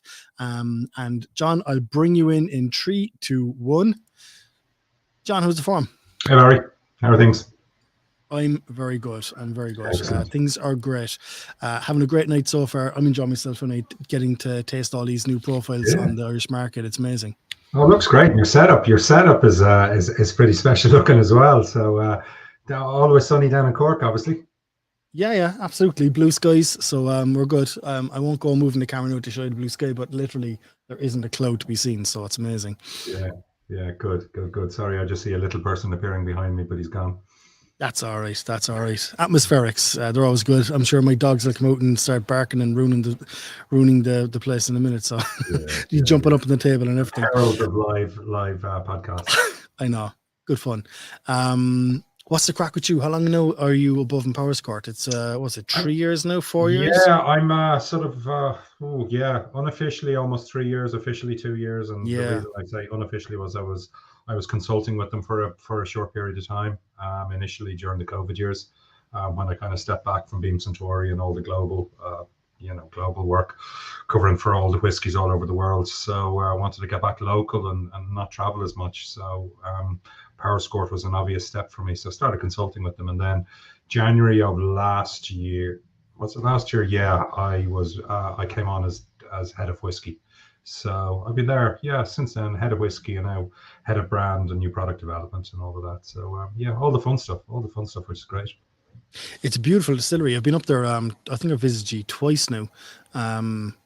Your front of house is amazing. Your kind of function facilities are amazing. The staff are really friendly up there. The still house is amazing. The warehouse is a joy to walk around. It's it's the most organized warehouse I've ever seen in my whole life. No, we do it right. It was, I suppose, we were always saw ourselves as something very premium, and if you want to do that, every element has to scream premium. So from the moment you come into the old mill house, which is the oldest building on the estate, over 200, if not 300 years old, and then as you're walking up the steps, it's a subtle change from old into modern. And when you get into like the tasting areas and the whiskey lounge and then the AV room, and then pull back the curtain of the AV room and you're into the still house, into the actual distillery itself, and turnkey by 4 sites. They came in, I think, September 2017, and they handed over the keys in May 2018. It was back then it was the quickest turnaround of 4 sites I've ever done of any distillery. So modern triple distillation with room to grow, on-site warehouse. So we're quite fortunate in that regard, because not many of the new distilleries in Ireland have on-site maturation warehousing. So we do, and then we have further warehousing down in Carlow. So we have everything set up, and the Fore brand is doing exceptionally well. And we're now in that exciting period, because initially decided against going down the white spirit route, concentrate on brown spirits, concentrate on whiskey, especially when you have someone like Noel Sweeney, who was our founding master distiller, and we were able to access some of the liquid that he'd made up in Cooley, and obviously Noel and I go back a long way, and we were able to access some of that liquid, so put us in a fortunate position to be able to release age statements for 8-year-old whiskey, 10-year-old whiskey, 14 and 18. So it was a blessing. We had whiskey to begin with, but the problem with that whiskey is it gets smaller and smaller in volume, and it gets older and older. So and more expensive. Oh my God, it's more desirable. That liquid that he made, like 20-year-old Cooley stock, is amazing. Oh, it's unreal. And I mean, it is. We have liquid from year 2000 from Cooley, so we have some 23-year-old, and I mean our 21-year-old is some of the finest of that Cooley malt whiskey. But the problem with having that is when you put in age statements and you have this liquid that you'd bought 5 years ago, and that liquid is getting older and older, you have to change. There they are. There's the dogs. You have to change those age statements down. My most frequent guest on the podcast. Yeah, but we have to change things up, but we're in the fortunate position that we've been distilling for 5 years now. So we're at the stage where our own liquid is coming in. Now, I didn't want a scenario where I'm just putting our own liquid into the established brands, the established SKUs. I wanted to do something different. So that's where what we started with like for Cullen Falls, which we launched September of last year, which was using some of that first distillate that we'd produced. So it was 50% malt, very high malt content for an Irish blended whiskey, and then 50% grain that we sourced from the Great Northern. Grain whiskey to a very specific style. I was looking for something quite sweet, a lot of toffee, a lot of caramel notes. So I was looking for some of it to be matured in heavy char oak barrels, where you really get that toffee flavor coming through, those caramel sugars in the wood. But then I wanted the delicate, subtle nature of the grain, because I love working with grain whiskey, I suppose, back from my Green Ore days and Kilbeggan single grain days, you know. But 50% malt, because we are essentially a malt distillery. Now, okay, 75% of what we produce is malt, 25% pot still. But I knew our first 100% release was going to be a single malt. So I wanted this to be almost like a precursor to it. Let people try what the style of whiskey you can expect from Powerscourt. And that was for Cullen Falls. And the name is quite natural. The waterfall in Powerscourt, you know, let's use it, you know. Quite a modern looking label and bottle. I think something there, you know, a bit more contemporary, whereas all of our other whiskies were very old traditional look and feel whiskey. This one, people will recognize the name and kind of go, looks different. What's different about it? Well, it's their own liquid, you know. So and what's the price point of that? That one is €40 everyday pricing. Like that's an amazing price for and that's kind of a core range now, isn't it? Yeah, that's an amazing for your own liquid.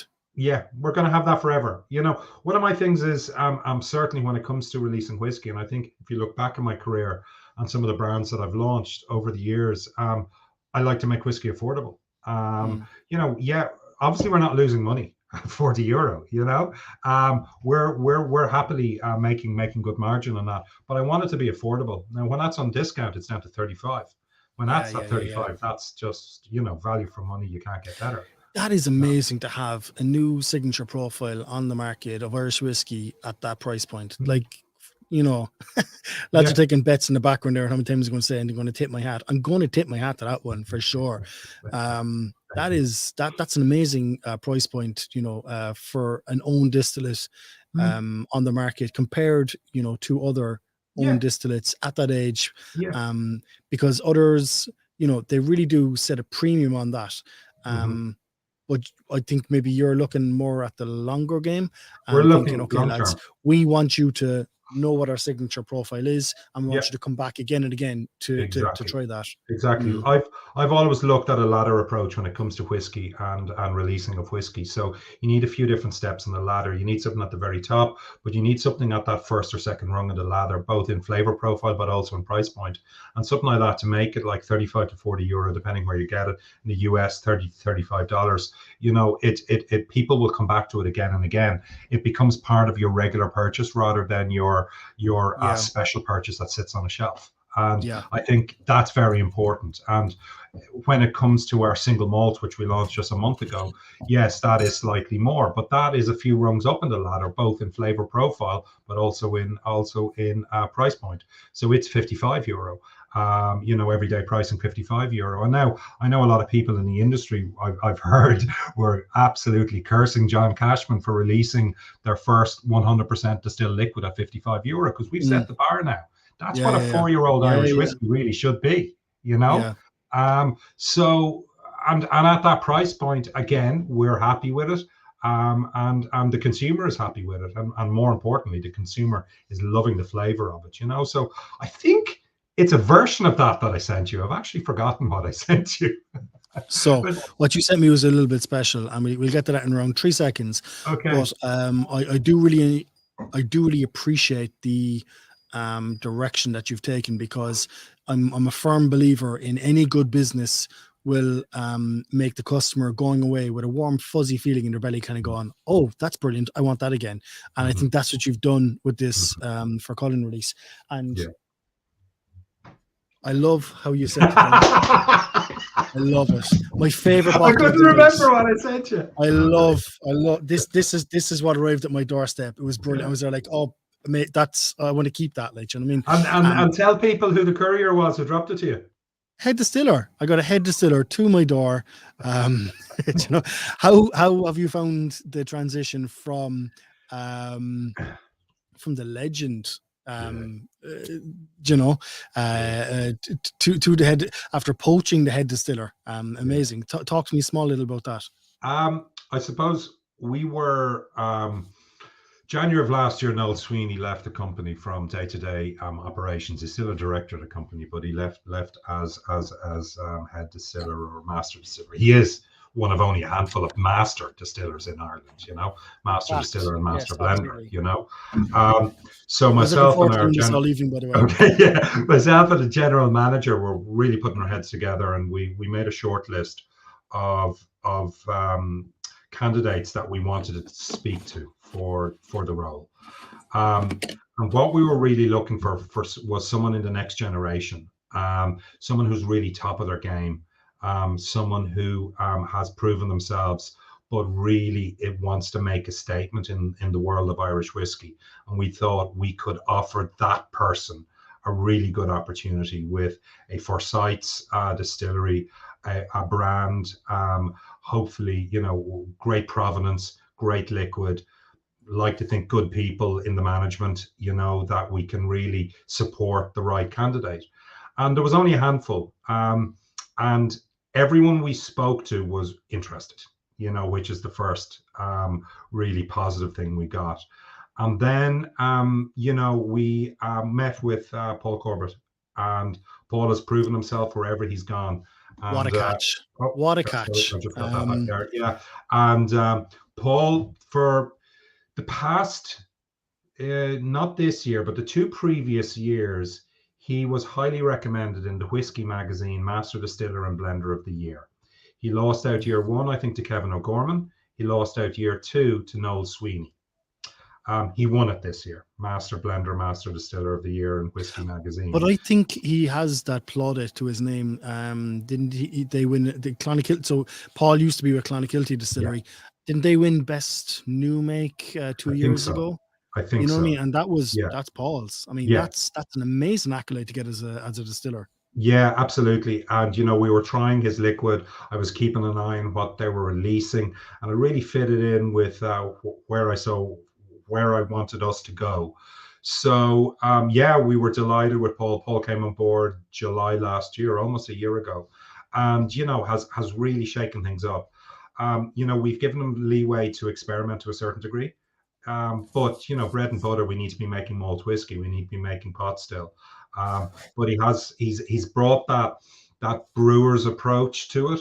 I went into the still house just about a month ago. There was a smell of bananas, and I said, "Jesus, Paul, what's going on?" And he was using some type of bananas distillery yeast, you know, not like crazy bananas. I mean, banana flavored. You know, that was the thing going on. He's introduced crystal malt. I always have to say that one really carefully. He's brought in chocolate nightmare to deal with. Nightmares to deal with. Nightmares. And you know, but also a really interesting project he's working on right now is trying to get a proprietary yeast strain to propagate something from the gardens in Powerscourt, that we will have our own yeast strain and maybe do a single estate, you know, because we produce over 10,000 or 10. Was it 1,000 ton of barley a year, I think, or something like that. Is he working with someone on that yeast project? Is it WHC? Working labs? With one of the universities. I can't remember which one now. All right, okay.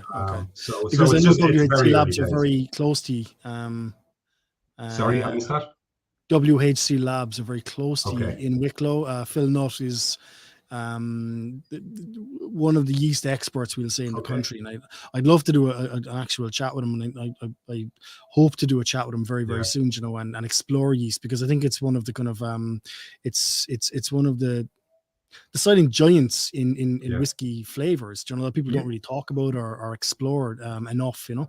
No, well, I mean, as you know, my career was with mostly Beam Suntory and Cooley. So I worked a lot with bourbon whiskey. So I was over at Maker's Mark and Jim Beam quite a lot. And I mean, they have their own proprietary yeast strains that they've been propagating and keeping alive for, you know, maybe 60 years or more. And like the early days, they would take it home in the car with them, every day, the bastard distiller would back like 40, 50, 60 years ago. So it does have a place, and it'll be interesting to see what comes of this project. But looking forward to see what Paul will and his ideas. It's been fascinating past few months. So this little jug here, lads, what we have in the glass, I think you've forgotten, John, but I'll tell lads what it is. Yeah. So it's the Killowen Falls at cask strength, and it's at 62.4% ABV.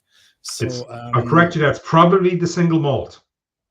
It's probably correct. for Killowen's The single malt. malt. Yes. Yeah, Apologies. Yes, it is single malt. Yeah, because the falls we'd have to blend beforehand. So it's the component for Killowen Falls, I should say. Sorry. Yes. Thank Yes, you. it is. So it's the single It'll malt be component. 50% what goes into for Killowen Falls, but 100% what is going into our present single malt release, which is the first 100% malt, 100% made in County Wicklow in over 100 years. And a €55 a bottle. So this is the cask strength. We've done a few samples of this at a few different tasting events and a few different societies, and people really, really loved it. So I was thinking about doing something with it this year. I've actually pushed it out until next year. So maybe around St. Patrick's Day next year, I might look at doing a very limited run of this. It's got, for me, on the nose, it's got that. Just in time for Cork Whiskey Fest, John. Just in time for that, is it? Perfect. Just in time for Cork Whiskey Fest. This for me now, I was sniffing it there earlier, and the first thing that came into my mind was apple strudel. It's got that cinnamon, creaminess, nutmeg, wholemeal, allspice or walnut, allspice, but baked apple. It's all baked apple going on here. Pastry, sweet pastry. Oh, wow. Bit of water, lads. Bit of water. Oh my God. Really opens it out. That baked apple there is just jumping at you. Yeah. It's grapefruit, it's baked apple. It's good texture, good mouthfeel. It's one of the things I always talk about when it comes to whiskey. A lot of people just concentrate on the nose and the finish and the taste. I go for mouthfeel. How does it feel in your mouth? Is it viscous? Yeah. Is it oily? Is it textured? Do you feel like you have to chew it? Is there, like they used to say about Guinness, is there eating and drinking in it? All this for me is really important, and this whiskey is. And I just saw someone put up there, how old is it, lads? It's a 4-year-old.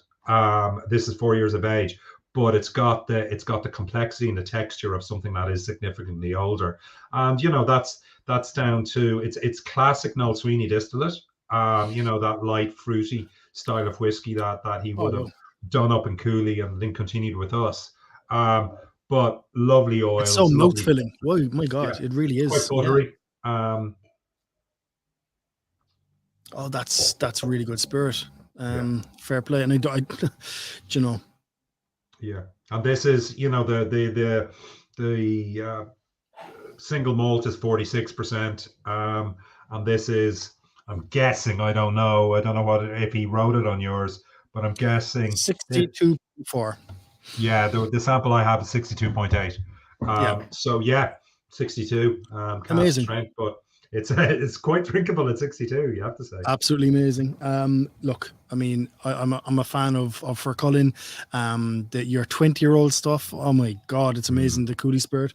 But your own spirit. This is an amazing sign of things to come. So thanks very much for sharing this with us. No pleasure. Really look out, something launching on Monday. The final of our estate series, which is also using our own distillate. But what we've done there is fully matured some of it in bourbon and fully matured some of it in Amarone, and that has really just an extra sort of red fruit explosion on from this one.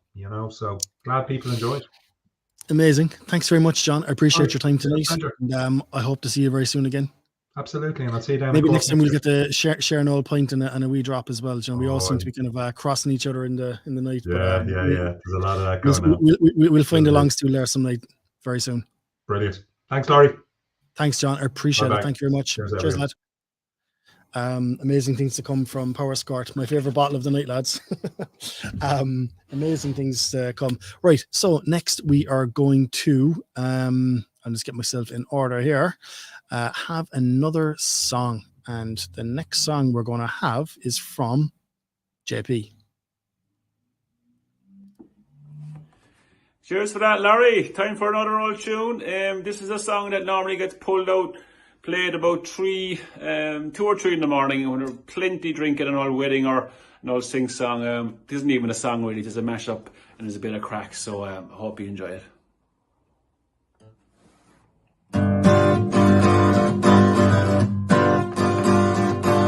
Baby's good to me, you know she's happy as can be, you know she said so. I'm in love with her and I feel fine. Baby says she's mine, you know she tells me all the time, you know she said so. I'm in love with her and I feel fine. I'm so glad that she's my little girl. She's so glad she's telling all the world that her baby buys some things, you know. She buys some diamond rings, you know she said so. She's in love with me and I feel fine. Way down in Louisiana, close to New Orleans, back up in the woods among the evergreens, there lived a corner farmer made a heart of wood, lived a country boy and a tiny big gun. We never ever read about the bookstore, but he could play his guitar just like a ring in a bell. Go, go, go, Johnny, go, go, go, go, Johnny, go, go, go, go, Johnny, go, go, go, go, Johnny, go, go, go, Johnny be good. One for the money, two for the show. Get ready now, go get going, don't you? Step on my blue suede shoes. Ah, baby, you can do anything for you, my blue suede shoes. You can knock me down, step on my face, stand on my name, over the blaze. Do anything that you want to do, but oh, honey, lay off my blue suede shoes, blue suede shoes. Ah, baby, you can do anything but lay off my blue suede shoes. Nearly there. And it's the south side of Chicago, and it's the baddest part of town. And if you go down there, you better be aware of a man named Leroy Brown. Now, Leroy is more in trouble. You see, he's standing about 6'4", and all the downtown ladies call him treetop lovers. All the men just call him sir. And he's bad, bad, Leroy Brown, the baddest man in the whole damn town, better than old King Kong. Ooh, even better junkyard dog. Now Leroy, he a gambler, and he likes his fancy clothes, and he likes to wear his diamond rings under everybody's nose. He's got a custom Continental, he's got an Eldorado too, he's got a 32 gun in his pocket full of money, he's got a razor in his shoe. What? And he's bad, bad, Leroy Brown, the baddest man in the whole damn town, better than old King Kong. Ooh, meaner than a junkyard dog. One more time. And he's bad, bad, Leroy Brown, baddest man in the whole damn town, better than old King Kong. And he's meaner than a junkyard dog. Woo, I made it. Yes. Loads of mistakes in there, but sure, listen, that's half the fun, isn't it? So listen, guys, have a great evening, and we see you sometime soon. Nice one, JP. Appreciate the old tunes, buddy. I know you worked hard at that, so thanks. And boys, that guitar that he's using, that guitar he purchased over lockdown, and it was from the sale of his Waterford bottle. It's a Martin guitar. Phenomenal. Amazing.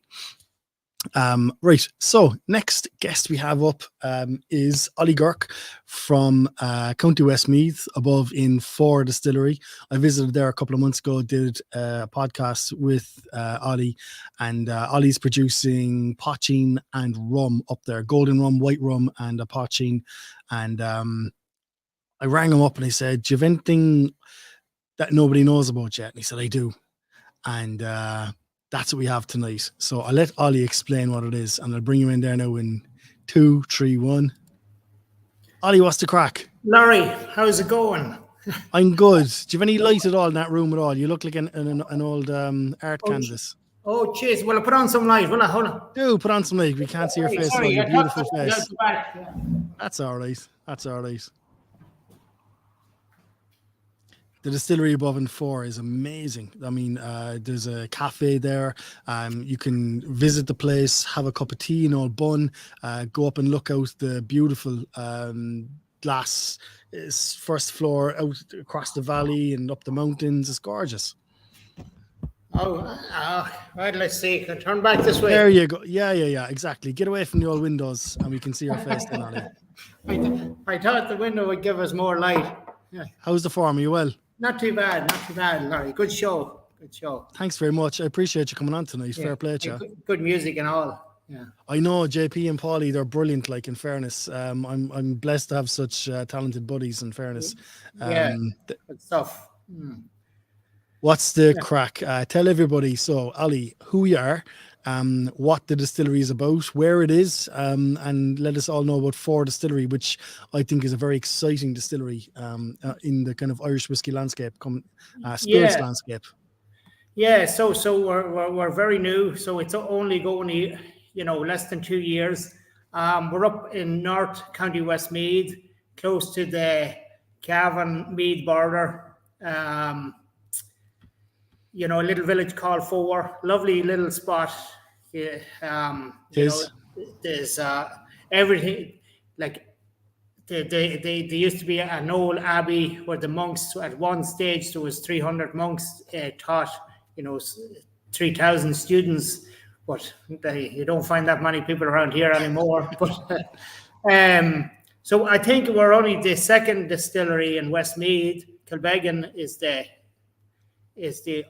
only other one, but we're nowhere near up with Kilbeggan. But things are going good. Slow and steady, making a bit of progress. This game, yourself, Laurie. It's someday. It's a long game. It's a long game, lads. Yeah. So so we'll have a little. The rum and the poaching is going grand, but wanted to get in on the whiskey, so I have a little bit of whiskey put aside. The oldest whiskey we have now is only 5 months. It's only from February, I think. And it's small quantity, but with so much going on, and you don't want to bog yourself down with taking on too much and stuff, So when I rang you and you told me that you had whiskey spirit laid down, my head, top of my head just blew off because I didn't realize that you're actually that far ahead. So I just put the camera down there a small bit, Ollie. We can't see the bottom here. Yeah. And then you said you'd actually send me down a few bottles for this tasting. I was amazed. I was there. Brilliant. Excellent. Okay. Yeah. Now we've got some lovely new make on the way as well. And a future whiskey as well. So, yes. Let's not hang around. It's pretty new. It's only a baby, so you're probably not getting the full flavors of it. So this is what you sent me down. Now, can you tell us the difference? So when I tasted this, I went, that's very similar to the poaching.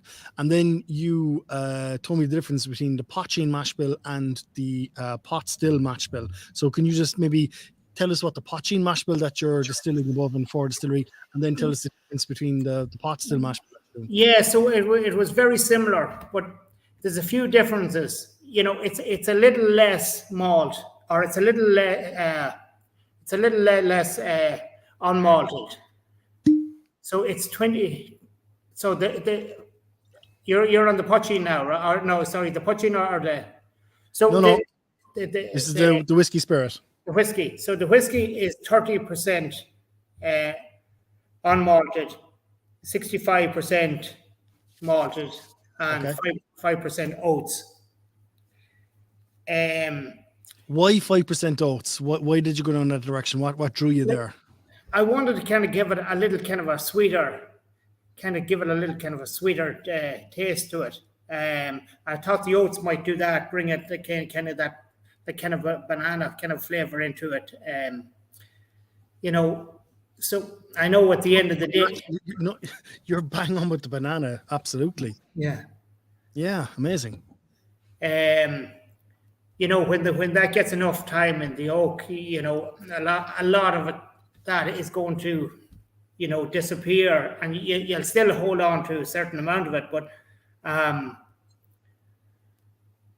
so the with the oak and the first time. What barrels have these gone into? What barrels are you using? They're first time bourbon barrels directly in. First fill bourbon. Okay. Yeah. So good oak. So should get good a quick interaction with the wood. So after 3 years, this should be decent. It mightn't be ready at 3, but should be close. If we keep getting weather like this, with the hot days and cool nights, that's going to hurry the thing up a little bit too. Again, wow, fresh, new, different profile on the Irish whiskey scene. It's amazing. I'm so happy that there's these new flavor profiles coming on, and this again is different to anything I've tried in Irish whiskey. It's so different, Ollie. It's amazing. Yeah, There's a few comments coming there. I'm just gonna get into them. So we've got Ollie's great lad, Minima Poaching now, and he's making some great stuff. I hope you'll be back at Poaching now above with Fran, will you, this year? Oh yes, yeah, Good definitely. stuff. Yeah. Ross, above in Galway, I could nose this for days. Absolutely. What a great nose, Ollie. Only 5 months old, 5-month-old pot still. Amazing. Yeah. So distinctive. It really is. Declan O'Mahony. This nose is like butter. Absolutely. Melted butter. Yeah. Wow, it's so distinctive. So I got to pick the barrels myself, so the casks. So the guy that's helping me with the casks, he's an expert in that field. So and especially with the when you it's your first whiskey coming, with financial and everything. So you're hoping shortly after the 3 years be some of this whiskey ready. I think Paulie's after nailing it there. Butter soaked popcorn. That's what it is. It's butter soaked popcorn. Yeah. What an unusual profile to get from Irish whiskey. Amazing. I love it. I love it. Butter soaked popcorn. Absolutely, it is. It'd be interesting to try that in about another year's time, Laurie. 100%. Yeah. Be great to bring it down to Cork Whiskey Fest and try it at a table. Yeah, for sure. Yeah. That's what I'll tell you. That's what I'll do. Yeah. I'd love to see you back there. For you, anyway. Declan O'Mahony is after coming there. Cold butter melted over sweetness. Absolutely. James Doherty above in Ardara Distillery is tuning in tonight. Nice linseed type note to it. Ross McNeil, balsamic vinegar on strawberries. There's a note. My God. Balsamic vinegar on strawberries. Yeah. Absolutely, I get that. Yes. That kind of savory on sweetness. Absolutely. Good call, Ross. Nice one. We'll go a few more here now, Ollie, to finish out. Second fill sherry would be perfect for a longer maturation on this one. Are you going experimenting with non-bourbon casks? Yeah. Well, so we'll have the rum, right? So I'm going to do something with a rum cask, and seeing we're small and stuff, I can experiment with a few different things. So are you going to use your own rum casks though, Ollie? Yeah. Excellent. Yeah. Brilliant. Absolutely brilliant. Great story. Fantastic. Yeah. So that should be interesting. Yeah. That should be interesting. Spirit character is just brilliant. It is. Like, I really love the character of this spirit. I think the change from the poaching to this is very distinctive. Like, I wouldn't associate either. I couldn't tell if they're from the same distillery. They're so distinctive, you know? Yeah. I think this is going to mature very, very well, Ollie, for you. I think it is.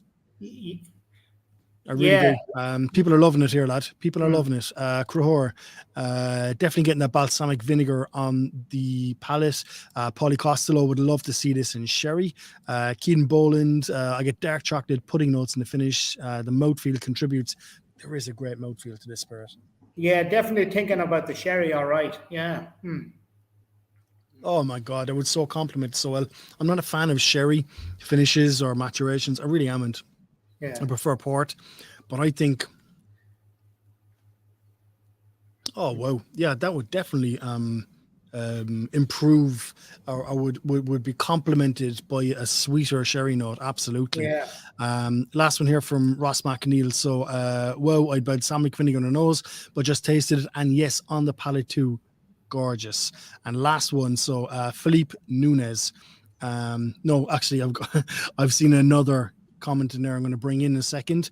So Philippe Nunez, very aromatic, banana and papaya, lovely stuff. That's a real good comment after 5 months in the cask.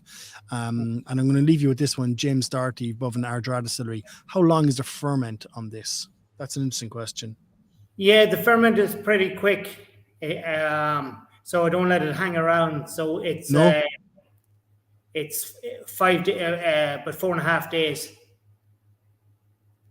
Okay, that's long enough as industry standards go. Yeah, it is long enough. It's not short. I wouldn't say that. No. Yeah, you're not hanging around with that. I mean, that's a good age. Absolutely brilliant. Ollie, thanks very much. I really appreciate you sending me down this secret little stash of 5-month-old pot still from Fore Distillery. That, do you know what? I'm really excited for what you're going to produce in the future. It's amazing. Good man, Laurie. Good man. Thanks, Ollie. I appreciate it. Thanks for your time. Yeah, drop in if you're up here. I'll hit you up next time I'm passing the distillery. I'm sure I'll be up there very, very soon before the end of the year or so. Thanks, Ollie. Appreciate it. Okay. Cheers, everybody. Right. Good luck. Cheers, buddy. Thanks, lad. Another exciting distillery in Ireland. I love it. That's a wild nose in a great way. Amazing. And then it delivers on the palate as well. 5-month whiskey. I know you probably can't see this, but the cloudiness of this bottle, like there's no filtration on this. I don't know if it's coming across in the you can't really see it. I'd have to get a white paper behind it, but there is no filtration whatsoever in this distillate. Amazing. Great integrity malt from our integrity pot still from Fore Distillery in North County, Westmeath. And I wish Ollie the best of luck on this journey. It's amazing. Amazing stuff. Right, next up, lads, we have Clonakilty Distillery. And Oisin Mulcahy, who is the new head distiller at Clonakilty, has kindly joined us tonight. So, Oisin, I'm going to bring you in there in 3, 2, 1. Oisin, what's the crack? Hey, Laurie, how are you? Are you well? I'm good, bye. Very good, yeah, very good. How's the new job going? It's going good. It's settled down, I think, after the madness of the first 12 months. But it's I've settled in now nicely, and things seem to be going very well. It's an exciting time at the moment because we obviously have our. I kind of came in at the perfect time from a blender's perspective. Anyway, I had inherited this kind of maturing spirit, 2.5-year-old. All 95% in bourbon barrels too, so kind of a blank slate, and kind of given a brief to just kind of create something new. So I mean, it's a dream scenario for me anyway. So it's been exciting but challenging at times as well, for sure. For sure, lad. And I mean, Do you know, being the old fogey, you're an old slip of a lad. Do you know, you're a long lad to be a head distiller. So, fair play that they would put their confidence in you. Do you know, it shows that they have confidence in your skill as a distiller. So, fair play, to you. Thank you very much. It's a big job. always- Like, I mean, do you know, carrying the old Clonakilty Distillery reputation, I suppose, on your shoulders. No, Clonakilty was, to be honest with you, it always represented the perfect size distillery. I think for me, it's where I can marry, you know, the head distiller and blender role. You have total control over what you're producing, and then also what you're blending and finishing. You can only do that in obviously a small. You know, it's probably Clonakilty's at the scale where it's literally just becomes manageable. With the help of, like, I've had to kind of delegate some of and kind of build up the warehousing team and the blending staff and whatever to try to kind of help out with some of the more the manual aspects of the job. But it's really a great distillery to actually have full control over the whole process. Can you remind people of the capacity of each of the 3 stills there? Yeah, so our wash still 7,000 liters. So we kind of, and spirit still and intermediate still about 5,000 liters. So we produce at full whack about 300,000 LAs a year. With COVID and everything, I think this year might be the first year we actually hit that target, which is our kind of sort of theoretical max. So it's we could produce more, but we have a kind of flavor profile now that I guess we've kind of established, and it's something that I'm, even before I came into the role, I was kind of eager to maintain, and that's what long fermentation time, so almost 100 hours, sometimes over 100-hour fermentation. So like, I feel like that, just for me, when I heard that, even in the interview phases of the and tasting the new make, and obviously our 2 World's Best New Make awards have kind of confirmed that you know, when you are dealing with really good new make, you're fighting a kind of a downhill battle after that. You know, it should be easy in many ways to produce a good quality spirit, because good quality whiskey, because I mean, a lot of people overlook the quality of new make. I think we're now, as an industry, we're kind of moving towards an appreciation for the quality of new make spirit. It used to be just about make it as quick as possible, get into a barrel, and then the barrel does all the work. I think now we realize that, you know, shit goes in, shit comes out. That's just the way it is. For sure, 100%. A bit more kind of thought and care. And I know John was talking about yeast, and Paul's doing some great things in yeast and Powerscourt, and the importance of like concentrating on the fermentation.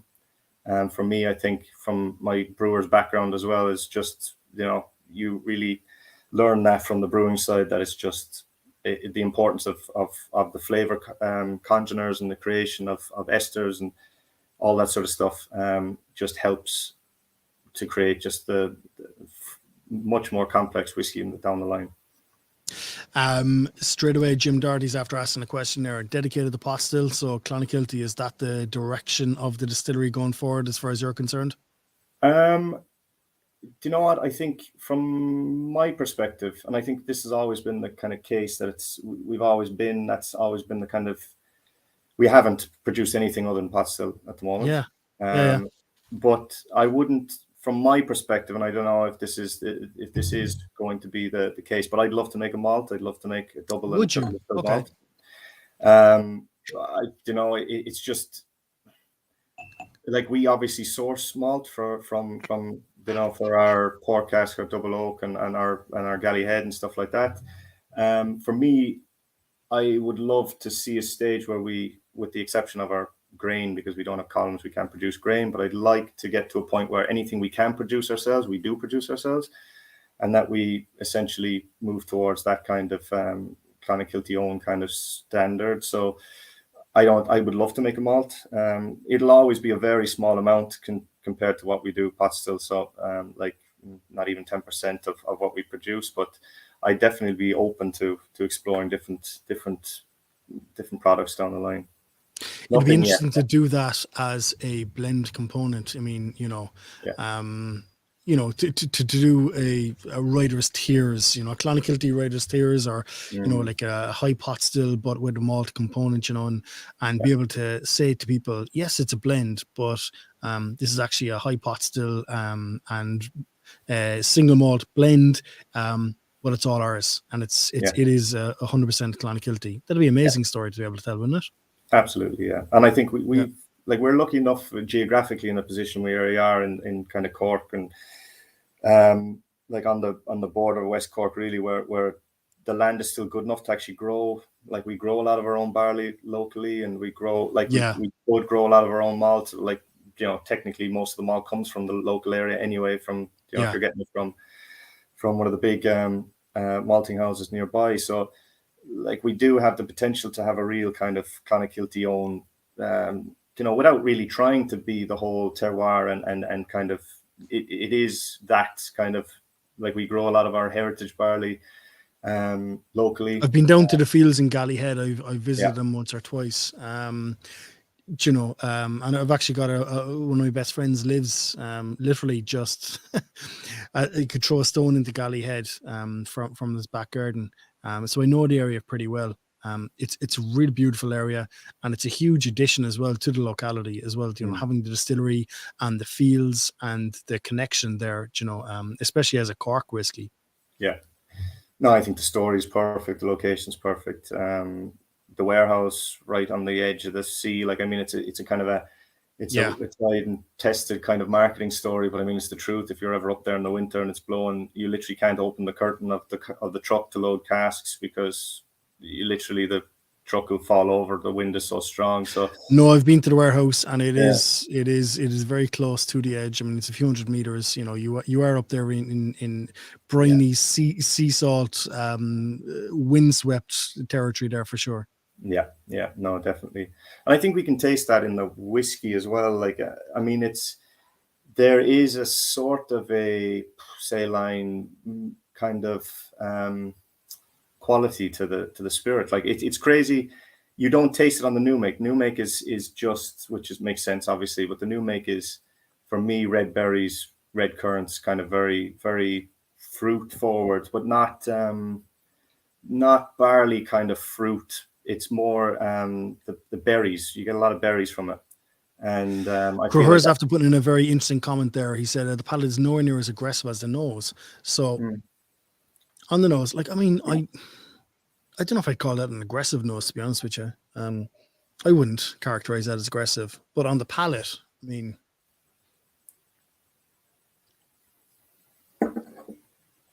that's a really well produced spirit. It really is, and it's coming along extremely well. Yeah, just to give you a bit of background of what is in that bottle at the moment. That is essentially something of a trial run.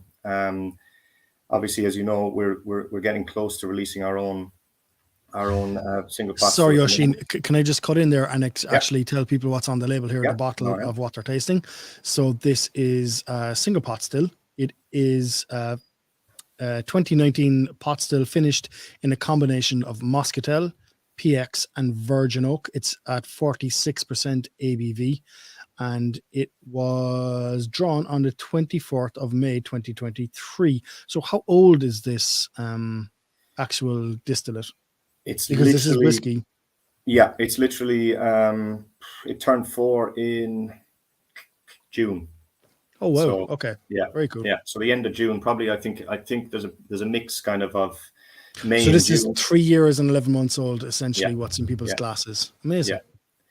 Yeah. So like it's sort of the casks that are listed on the label there are essentially, the liquid had probably been in there for about 4 months. So very little of it's literally like a sampling of what the flavors will be developing into, and it's sort of giving me a sort of an idea of what direction I want to go in a year's time when it's actually ready to be kind of released.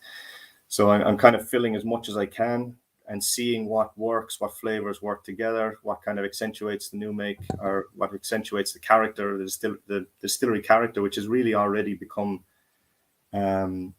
defined. 2019 is an interesting kind of whiskey because obviously it's our first year of production, And I don't feel a lot of times the first year of production is representative of what the distillery character is, because you're working through a lot of kinks in the equipment and the processes. Dialing in the stills for sure, Yeah. 100%. And the mash bills, you're trying every kind of different mash bill to try to figure out what works best. So obviously, I feel like this first release is going to be standalone. It's going to sit out on its own, and it'll be very interesting to see how it compares then to the next batch. I really think 2020, 2021, especially late 2020, really just it's fantastic. And obviously 2020 is when we won the Best New Make Award at the World Whisky Awards, and then of course 2022 as well. What an accolade though to get for such a small little distillery in West Cork, fair play. Yeah.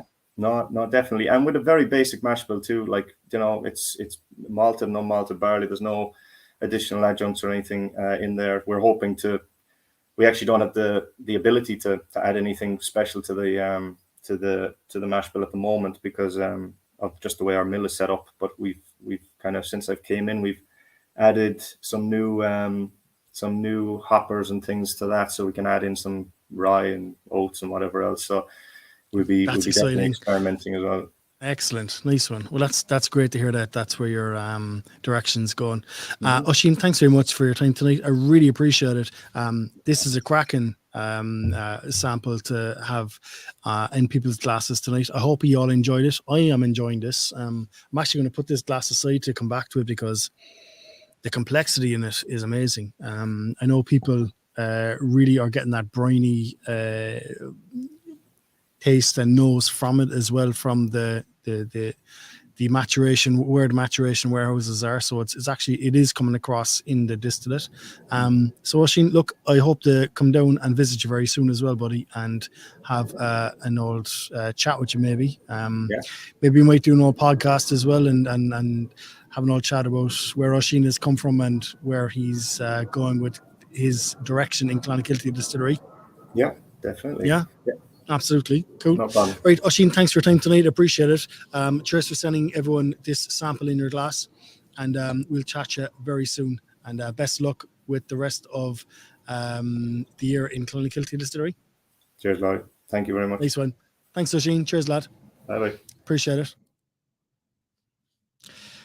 More exciting whiskey coming from Cork. It's fantastic to see all these distilleries coming out now with mature stock and new profiles on the market for us all to enjoy. So we are going to go to another song, and I'm actually dipping into the archives here. Paul sent me this for last August, and I never got to play it, and I'm going to play it tonight. So I hope you all enjoy it. It's again from the Paulie O'Connell Boy. And it's a song called Hot Asphalt. And I love this song. So I said I'd add it in tonight. Enjoy. We'll try and keep it upbeat as much as we can. Bit of Luke Kelly. Ah, well, good evening, all me jolly lads. I'm glad to find you well. If you'll gather all around me now, the story I will tell. For I got the situation, and begorra and begob, I could whisper I've the weekly wage of 19 bob. 'Twas 12 months come October since I left me native home, after helping in Killarney boys to bring the harvest down. But now I wear a ganzy around me waist a belt, and the gaffer of the squad that makes the hot asphalt. We laid it in the hollows and we laid it in the flat, and if it doesn't last forever now, I swear I'd hate me hat. Well, I've wandered up and down the world, but sure I've never felt any surface that was equal to the hot asphalt. The other night a copper comes and he says to me, Maguire, will you kindly let me light me pipe down at your boil of fire? He planks himself straight down in front with hobnails up till late. Says I, me dacent man, you better go and mind your bait. He ups and yells, I'm down on you, I'm up to all your planks. Don't I know you for a traitor from the Tipperary ranks? Boys, I hit straight from the shoulder, I gave him such a belt that I knocked him into the boiler full of hot asphalt. We laid it in the hollows and we laid it in the flat, and if it doesn't last forever now, I swear I'd hate me hat. Well, I've wandered up and down the world, but sure I've never felt any surface that was equal to the hot asphalt.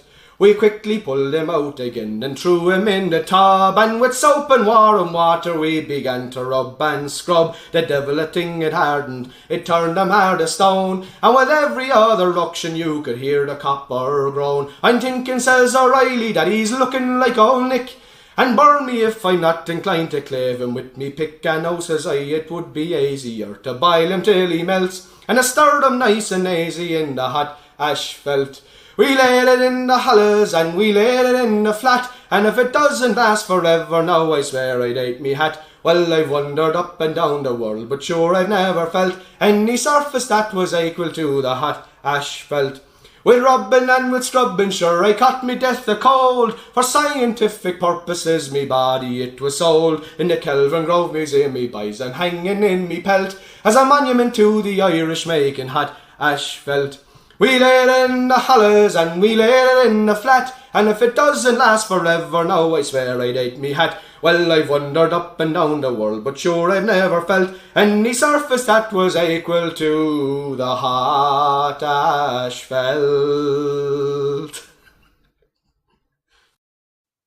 Yep, the Polly boy. Some pipes in that kid, I swear to God. Thanks very much. I appreciate it, Polly. I pulled it out from the archives. You're probably going to kill me now, but sure. Bit of crack anyway, like, you know.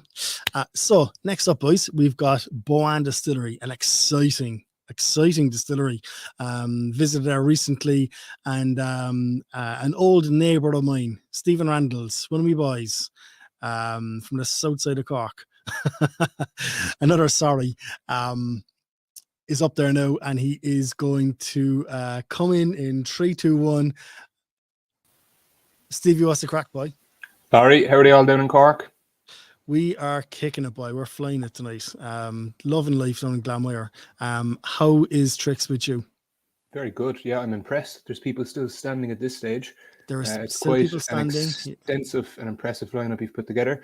But no, I'm keeping well. Very busy. Flat to the mat. Off to Imbibe now tomorrow over in London. We're launching the UK market on Monday, so things are going well. Things are busy. Excellent stuff. No, I can see what you're doing. I kind of creep you in the background and keep an eye on what you're doing. And my God, you're all over the place, lad. All over the place. Fair play to you. I love the drive and enthusiasm you have for Irish whiskey. I really do. Yeah, 100%. Same as yourself, Larry. Growing up in the fumes of the Jameson Distillery in Cork. How can you but? I know. And I believe you're coming down to Cork as well in around 2 weeks' time to do an old tasting with us in the Cork Whisky Society. So I'm really looking forward to that as well. Really looking forward to that as well. Anytime I come home to Cork, I've got my Cork Whisky Fest class here tonight. Oh, fair play. So fond memories of March. I've 1 or 2 of them here now knocking about alright as well. So I love that Tuacapita glass. That's why I zeroed in on it for the Cork Whisky Fest glass. I really I love a stem glass, but I also love the profile of the kind of lip and the nose and stuff. It is the perfect all rounder, I think, you know. That's the glass we'll use now in the distillery when we're trying to nose and appraise a whiskey. Oh wow, okay, that's significant. Mm-hmm. Yeah, we find it brilliant. I think you get the best nose and you actually get to taste the whiskey as well. So yeah, love it. I totally agree. Like I pained over what glass to use for the Cork Whisky Fest, and this was the one that I really zeroed in on pretty early. Amazing. I'm just finishing off the last drop from Clonakilty, another fine Cork Distillery. Absolutely. Amazing Cork whiskey. Gone. Right. Boann. Okay, let's talk Boann. So, Steve, how long are you working in Boann now? Is it a year? Is it a little bit more? Just under a year, yeah. Just under a year, okay. So I'm export sales manager, so I look after all of our international markets. How are you finding the job? It's absolutely crazy. Irish whiskey at the moment, we're inundated with requests every single day from people all over the world, from Togo to Tasmania. They're all emailing us saying that they want Irish whiskey. We can barely keep up with all the emails coming into our inbox. So as you would have seen from my social medias, I'm living out of a suitcase at the moment, jetpacking all over the world, meeting different importers, getting the whiskey into the market, teaching people about Irish whiskey, teaching them the ways of the beautiful single pot still Irish whiskey as well. So it's been absolutely incredible. It's been a whirlwind. I can't believe that it's a year already. because it's just been so busy. I believe I've been to about 25 different international markets in less than 12 months. So it's been absolutely crazy. But yeah, I think it's a testament to the work that the Cooney family have done up until this stage. Pat, the patriarch of the family there, who is the managing director of Boann, himself and his wife Marie, his three sons Peter, Paddy, James, their daughter Sally Ann, the family dog Max, they're all in the distillery, running the distillery on a day-to-day basis. And the wife, isn't she not growing the botanicals for the gins? And that's she's Marie. also Yeah, I growing alluded to her apples. there. Marie, is Yeah. this? Her nickname She's is also Sunshine. growing. She's also growing apples for an apple brandy that you're also distilling there, kind of quietly in the background, that I discovered when I was up and I visited you a couple of months ago. I mean, I really, and I swear to God, like I could actually wax lyrical now about Boann Distillery, because I really, really think that, the focus on quality from Boann is amazing, even down to the likes of your fermenters, the stills that you're using. I know I slag you about the old The nanotechnology, but look, I get it. We'll convert you yet.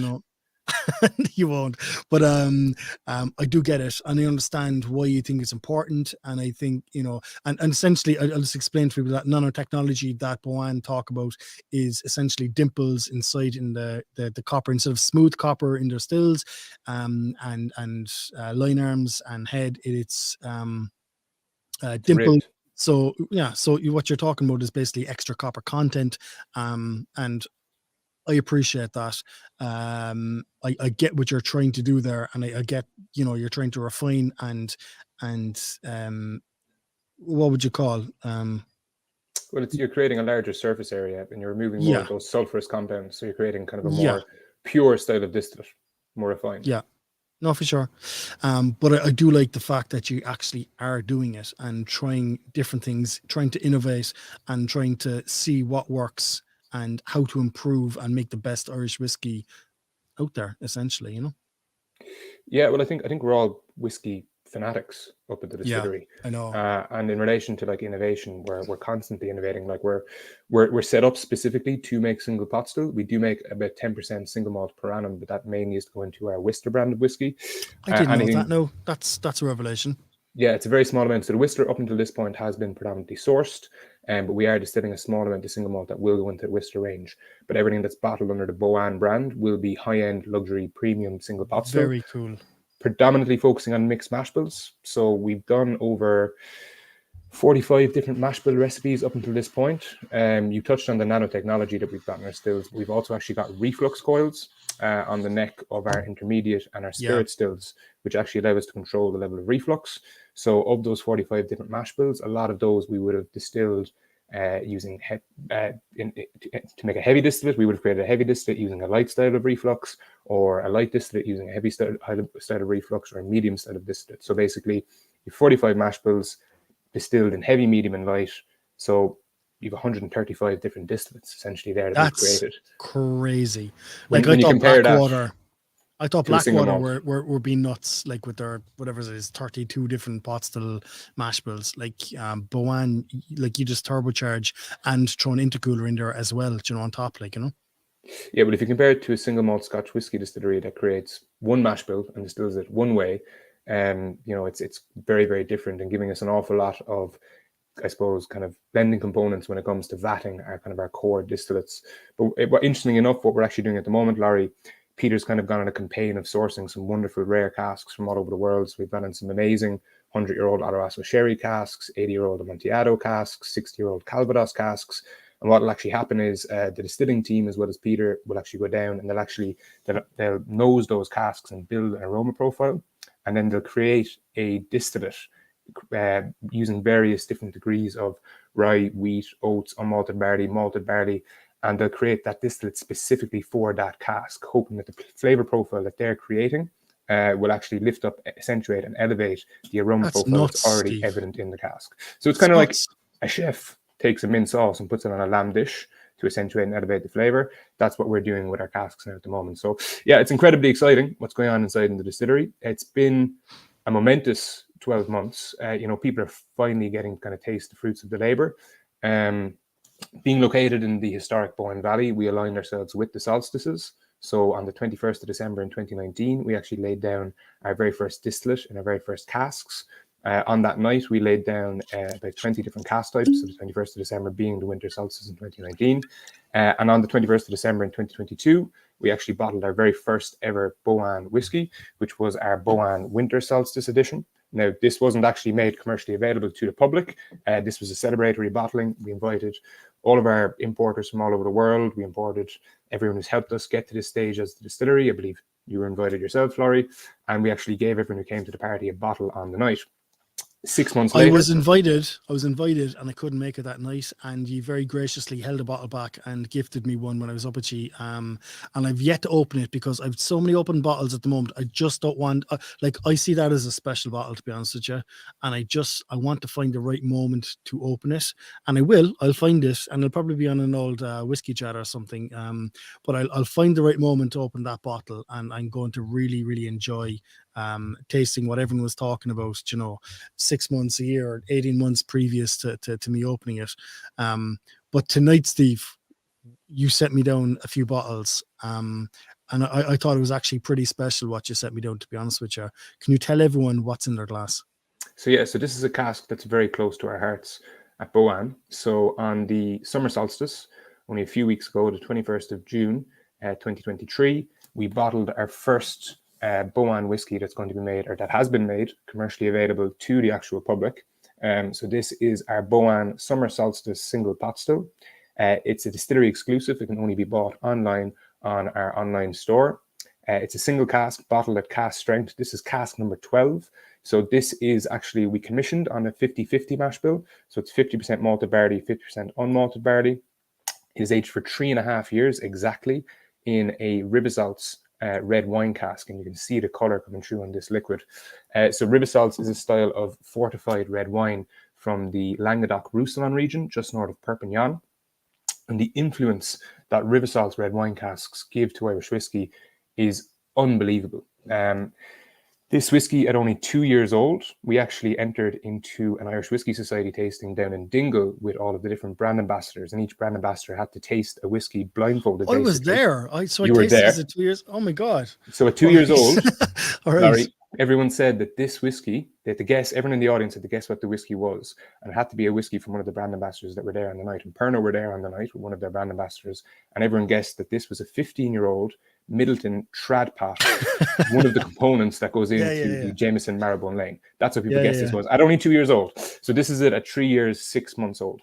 Now, to be honest, do you know what though? Do you know what nosing this right now, Steve? I guess there is a Middleton signature off it. 100% there is. And I know what it is, but they're the nose is Middleton to me. It's screaming Middleton to me. It's amazing actually. Well, it's got, I would be tasting our whiskies obviously on almost a daily basis, and it's definitely got that kind of core Boann DNA, that beautiful kind of breadiness, that zestiness, that vibrancy. But yeah, the influence you get from the red wine cask is unbelievable. There's real kind of red raisins, black currants, a little bit of kind of chocolate coming through. There's a richness and a depth to this whiskey that would almost make it, you would think you were drinking, if you're blindfolded, you would think you were drinking a 10 or an 11-year-old whiskey. It's absolutely outstanding. And it was really fascinating with this whiskey, Laurie. We were tasting this pretty much on a weekly basis, because anyone who's come to visit us in the last 3.5 years has been given a taste of this whiskey. And the flavor has actually gone up and down, and the color has actually gone up and down. We actually think it has something to do with the temperatures or the weather, but when the weather was bad, you wouldn't get as much vibrancy and as much richness and as much depth and as much color in the actual liquid. And then when the weather was good, you would get loads of vibrancy and loads of flavor and loads of color from the actual liquid. So we actually had to balance this. About 2 months ago, this had actually lost a lot of its flavor. And we were like, oh my God, what are we going to do with this? And we knew we were going to bottle it for our summer solstice. And we were really worried. But then come June and the hot spell that we had, it came back out, it came alive again, and all the flavor and vibrancy was back in it. I've never seen a whiskey do that before, but this cask was doing that backwards and forwards for pretty much the last kind of 3 years. So we managed to capture it at just the right moment. And I think you're really getting all of those kind of decadent, rich red wine flavors coming through there in this whiskey. Steve, I guess that, you're trying to big up your company and Boann and all the rest of it. And I'm not joking you. I don't think you're even doing it justice with what you're saying. This is phenomenal. And I'm getting private messages there in the background, right? I'm just ignoring them. And there's people of significance saying, "Oh my God, this is amazing. This is actually this is a young whiskey." And what I hate using the word, because I know I overuse it, but the integration of this whiskey in the cask and the spirit style and the spirit production. Oh my God, it really does drink and smell and nose and taste like a much older whiskey than 3.5 years. I'm going to tip the hat again. This is like the fourth time tipping the hat tonight. Yeah. I'm going to tip the hat again to Boann. Jesus, this is amazing, Stephen, in fairness. Yeah, it's incredible. And I suppose Fair play. The Coonies, Larry, they've been doing this for a long time. They're over 40 years in the drinks industry. Pretty much anything that you can bottle, or drink, they've had a hand in at some stage. So like they were Gleason's Wholesale at one stage. That was one of their companies. And they would have, been the biggest importers of wine, beer and spirits into the island. And from that, they have got great relationships. We've got relationships with the best spirit and wine distributors and importers and producers all over the world. So we get our hands on some incredible casks. Like those 100-year-old Olorosos that we have down there are just incredible. Steve, I was up there and I've been into your warehousing, and I've seen the quality, the breadth and the amount of casks that you actually have there on site. It's extremely intimidating and impressive. But this distillate, this whiskey, my God, holy shit, like Boann are going to be a powerhouse going forward. Fair play. I'm just going to go to a few comments because I think it's worthy of me reading out these comments to you, Steve, before I leave you go, because I'm just aware of time. I'm just going to go back through a few comments here because they are mirroring what I'm tasting here. Crahor Lavelle, absolutely gorgeous. JP O'Riordan, is this available to buy? It is available, isn't it, on the website? So our website actually crashed. It was released on the summer solstice on the 21st of June, and the website crashed, and everyone thought they'd missed the opportunity, and the bottling had sold out. We got it back up on the website the next day, and I think a lot of people that had thought they'd missed their chance, they didn't go back to buy it. But there is 20 bottles left on the online store. So if you move quickly, gone in the next 10 minutes, honestly. The next 10 minutes, yeah, you can still get honestly, seriously. Paulie Costello, very Middleton, has the doughy oomph. I think he's talking about the Princess Royal there, is he, or whoever he's talking about with his double D Middleton. Anyway, I'll talk to him about that afterwards. I'll pull him up on that, Stevie. Crahor, I knew I recognized it. Yeah, it's very Middleton-esque, and that is not. That's a big compliment. Philippe Nunez, very complex for a 3.5-year-old. Absolutely.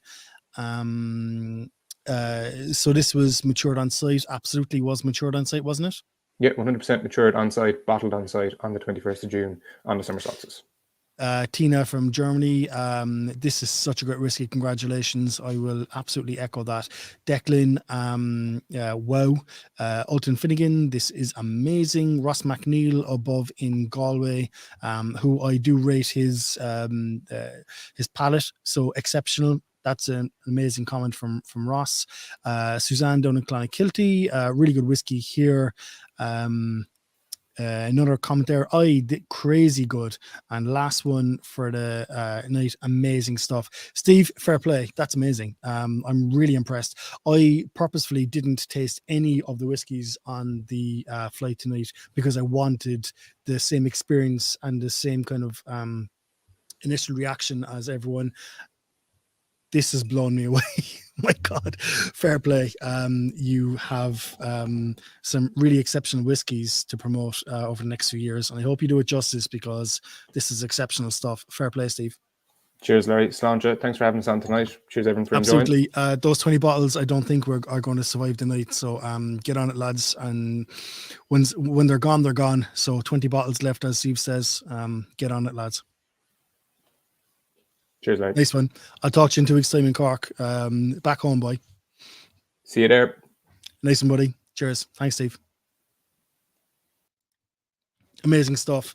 Another amazing distillery that we have unique Irish whiskey profiles coming onto the market, and new flavors to explore, new profiles to explore, and just such excitement, honestly, in the Irish whiskey market at the moment.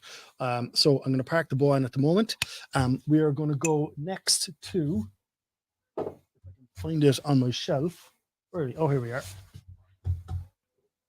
We are going up to Donegal and we are going to welcome in James Doherty.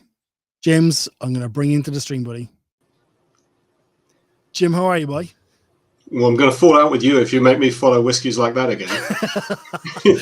Listen, do you know what? I mean, like, isn't it exciting that we have such exceptional young whiskies? I mean, if you look at Scotch, like, you know, their benchmark is, we don't really have really great whiskies until we're 10 years old. And some distilleries don't even release until they're 10 years old.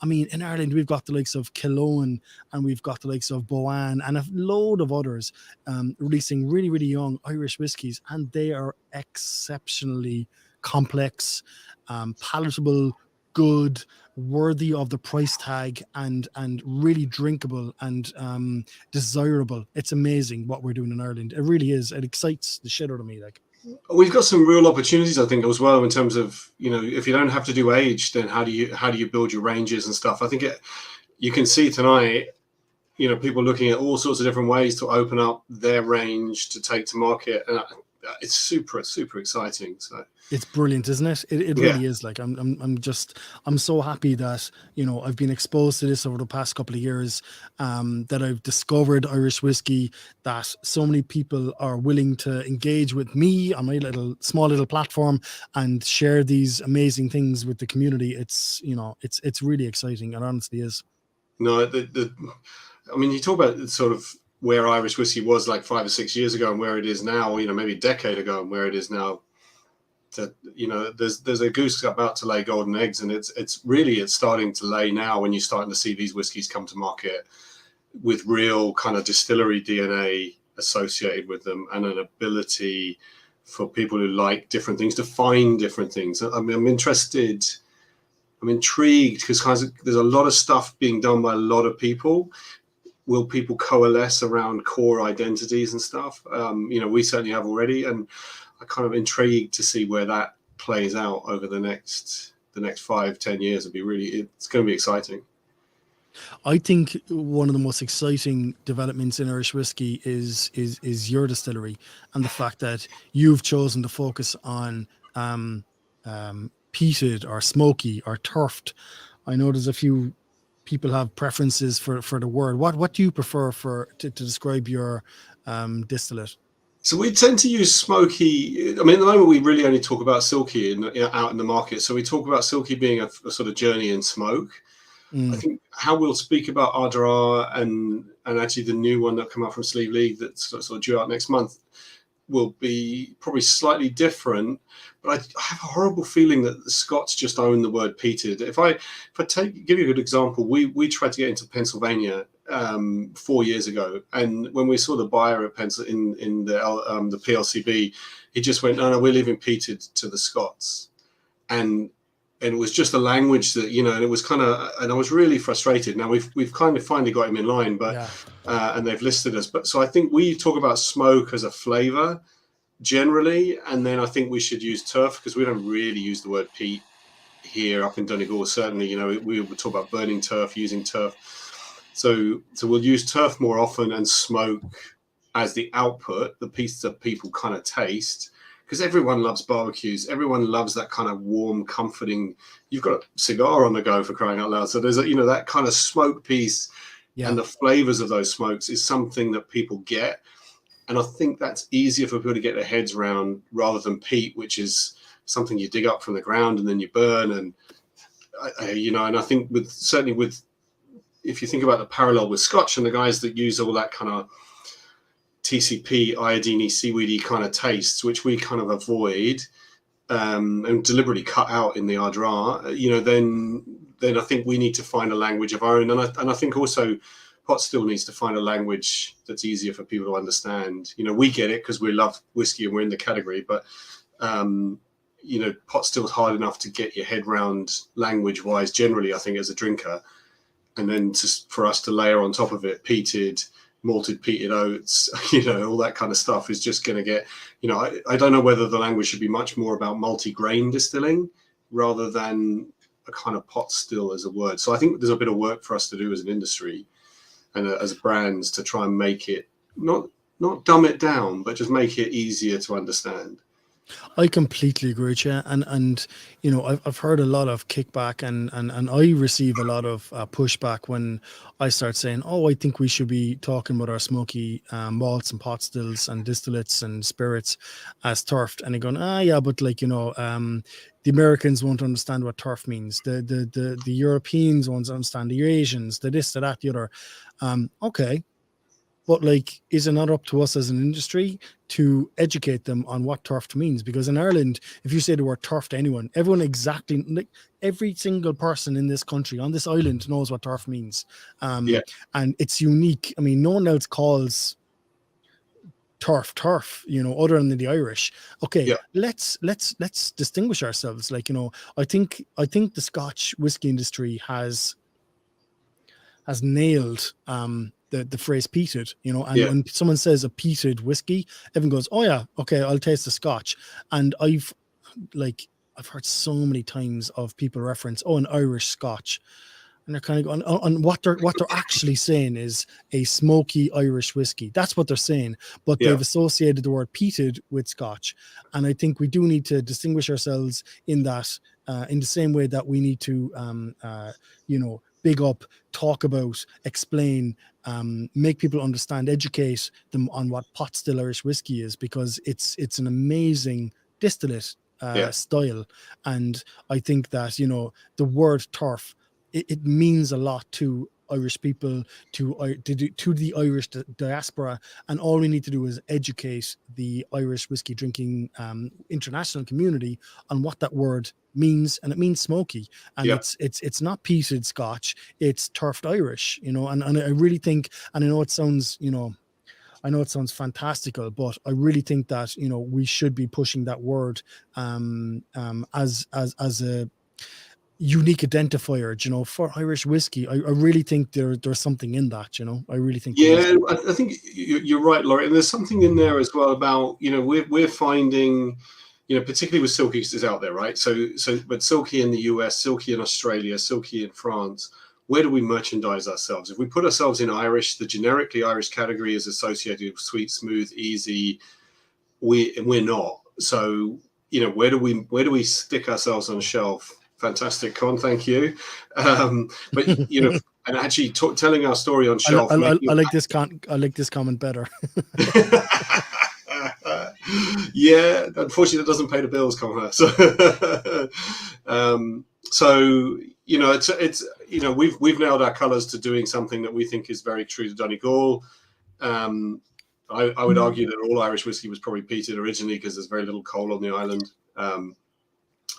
And you know, you've got the Ardara Distillery is kind of built on that grains in. You've seen it, so it's a grains in philosophy. So it's slightly, so it should be producing something richer, probably not the exceptionally long ferments that others are doing.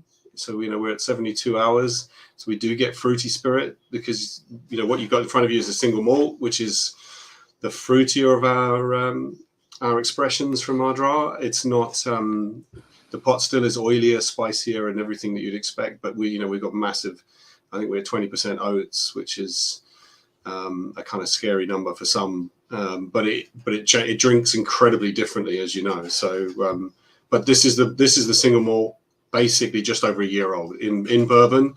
So you get the chance to see how the spirit shines. I'd love to tell you that's the exact reason I gave it to you like that. The reason is I couldn't actually get to the top of one of the sherry butts to get it to you either. So bourbon it is. And yeah, I mean, I actually haven't got one in front of you. I'm drinking dark silky tonight. It's not my brother-in-law's, but you know, that's what we've pulled for you to try and give you a sense of it. So 50 ppm, peated single malt, triple distilled, grains in, with a 72-hour ferment. How many ppms did you say? Sorry. So it's 50 ppm on the malt. Okay. Triple distilled, so you're probably ending up somewhere sort of 22, 25. We've got quite short stills. Yeah. And your grains in, so we probably get more of an impact than you would get probably from Great Northern or somewhere like that, just because you've got the husks in all the way through to the wash still. Will you maybe tell people about your still styles as well? Because you've got that offset neck, and maybe talk about the historical reason why you went with that design of still, and explain what that still, the type of stills that you have there as well. Thanks, Laurie. We have three stills. The obviously the 10,000 litre wash still has an offset neck.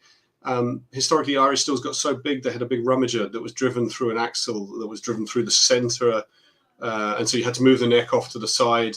Probably also, as the stills got very big, you probably had very long line arms, and you were probably trying to save a bit of money by making them shorter as well, I would think. We think it probably gives you more copper contact, a lot of interesting kind of reflux coming from it. The Scots had rummagers driven by an axle going in horizontally and a rack and pinion that turned it inside the still.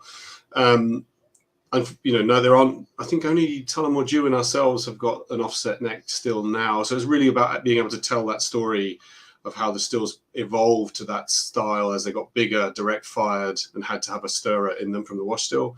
The intermediate still is a 5,000 litre spirit still with a conventional heater. The wash still is externally heated, so it has an external reboiler on it. You wouldn't want to clean that thing. They're steam powered stills, yeah?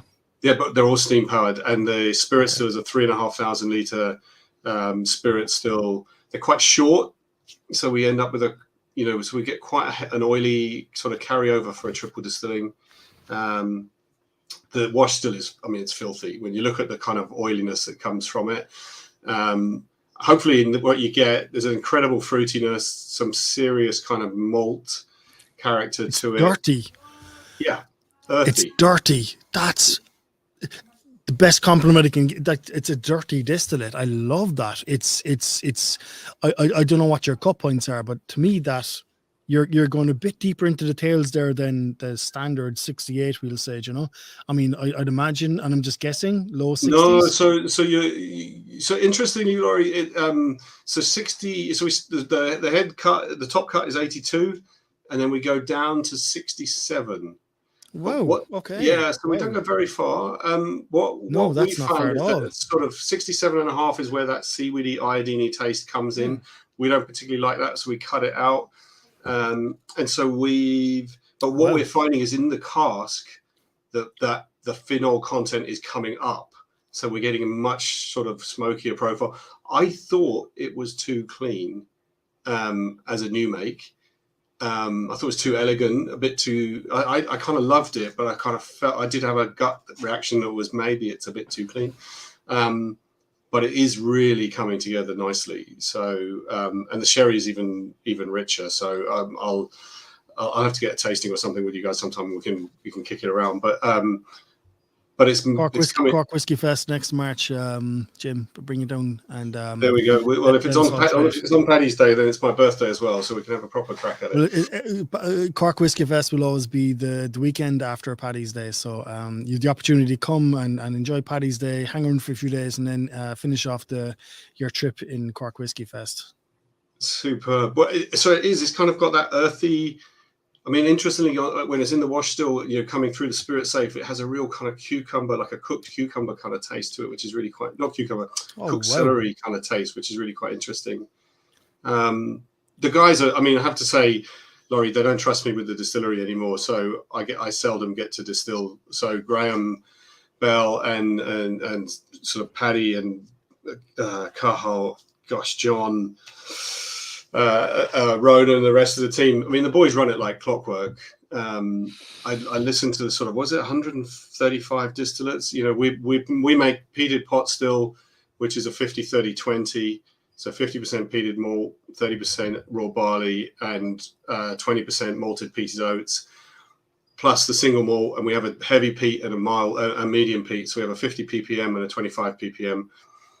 And then other than that, other than a bit of contract distilling, we do, which we've done for Two Stacks and a few other guys, the recipe, that's all we make, is those three kind of core distillates, and we make them consistently well, I think. The guys, I'm really pleased with what they're doing. They're getting superb yields. The place is running like clockwork, which it didn't do after, even when you first came, sort of that first 6 months were pretty hectic trying to solve. I remember you telling me you had problems with with mashing grains in and fermenting, and you was clogging up your pipes, and I know you had some equipment problems that you were trying to resolve, and I know you've resolved them since then. My God, but what you've produced here, it's amazing. What again, another unique signature on the Irish whiskey landscape. I mean, like the key thing for me, Laurie, is it's not Irish, it's not Scotch. Sorry, I don't want it, and it's not a Scotch. No, you'd never, you couldn't mistake this for a Scotch. This is distinctly Irish. It's distinctly Irish. Well, distinctly Donegal, some of us might say. Oh, I love that. I love that. So, I think I wouldn't be surprised to see more distilleries configured the way we've done it now. Having learned those lessons, I think it's, it was a bit of a whim, or a bit of a kind of gut thing from me at the beginning. And initially, I kind of reacted quite poorly to it not working. But actually, now that we've got it working well and the guys are doing so well with it, I think it's got some real opportunities to do some things that are really quite clever, really exciting about how we can develop an aspect of Irish, and you know how I feel about the concept of regionality, and you've got Michael on next. So, that kind of, that's important to me. And actually, I even heard that the guys at Crowley might be laying down some peated as well now. So. Oh, really? Because that was the first question that I asked when I visited there a year ago or so, and I was told by Julia, the head distiller, definitely not. No, we'll never do any peated. So that's amazing that they're actually maybe latching on to the regionality and thinking about that. Even that's amazing. That's brilliant. I'm actually buzzing out that you told me that. Yeah, no. If I mean, I heard it on the grapevine, so I don't know if it's true or not. But if it's true, I'll be delighted, because I think it's the start. Let's keep saying it, and by osmosis, they might actually do it. Do you know what I mean? Because I really think that the North West should definitely have that smoky, turfy regionality. I just think that there's a huge portion of the market that appreciates, loves, wants, and will buy peated Irish whiskey. I love the fact, as I said at the start, even the lead in there, that you've lent into that and you're doing solely, exclusively turfed and smoky distillates. And I really, really hope, and also, like Michael, now we're going to have on next year from Baoilleach, has really lent into that smoky profile, and I really hope that I can't believe that you said Crawley is actually thinking about it now. That's brilliant, amazing, fantastic. I hope so, because I think if it's really good for Donegal. I think it's a really good piece for us, and ultimately this is about creating opportunities, in Donegal. So I think it's a really good piece for us all, and. It's tough. I think the guys were telling you that the international piece is going very well, and it is, but standing out in it is hard. So you've got to be distinctive. You've got to have to be distinctive, for sure. And Peter Pot still. I mean, I love that. That's going to be one of your signature styles, because I've been a great fan of creating my own Peter Pot still for years, and I know we've talked in the background for years about me, Lafroigging up or using Scotch in green spots and some of our Irish pot stills, just because I just think it accentuates the flavors so much, and I love that you're now creating it for me in a bottle that I can buy off the shelf, and I can buy that style that I love myself personally. It's amazing, it's brilliant. Oh, brilliant, man! Thank you. And as a community, the whole Whiskey Chats community, amazing supporters for us. So, more power to your elbow, mate. Love what you do. Cheers, buddy. Jim, always great talking to you. I can't wait to talk to you again. Probably next week I'll ring you if shit talk when I'm in the car, and we'll have an old chat. And I think we've got some tequila to taste as well, have we not? Yes, we do. Yes, very, very, very soon. Yeah, absolutely. I'm just trying to fit it into the schedule. That's all. So and another chat to come as well. Thanks to you. I appreciate it. Jim, thanks so much. Mate. I'll talk to you very soon, buddy. Thanks, guys. Take care. Cheers, lad. Thanks. Another exciting distillery. Love Ardara, like what Jim's doing, amazing. He sent it down in a silky bottle, but this is Ardara distillate, amazing. Do support Jim. Do support all of our Irish whiskey distilleries. They're all doing amazing things. Now, before we go on to our last guest, who is Michael O'Boyle from Baoilleach, again, an old stone's throw up the road. Well, not really, but maybe with a catapult, you might get an old stone into Baoilleach.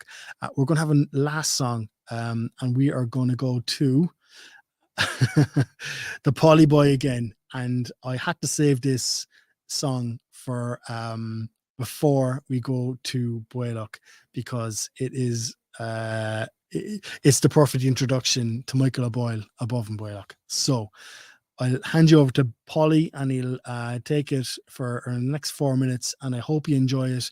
I'm really blessed with the friends and buddies and supporters that I have who will do this for me and create songs and send me on songs. I'm working it for a long time, and enjoy, lads, enjoy.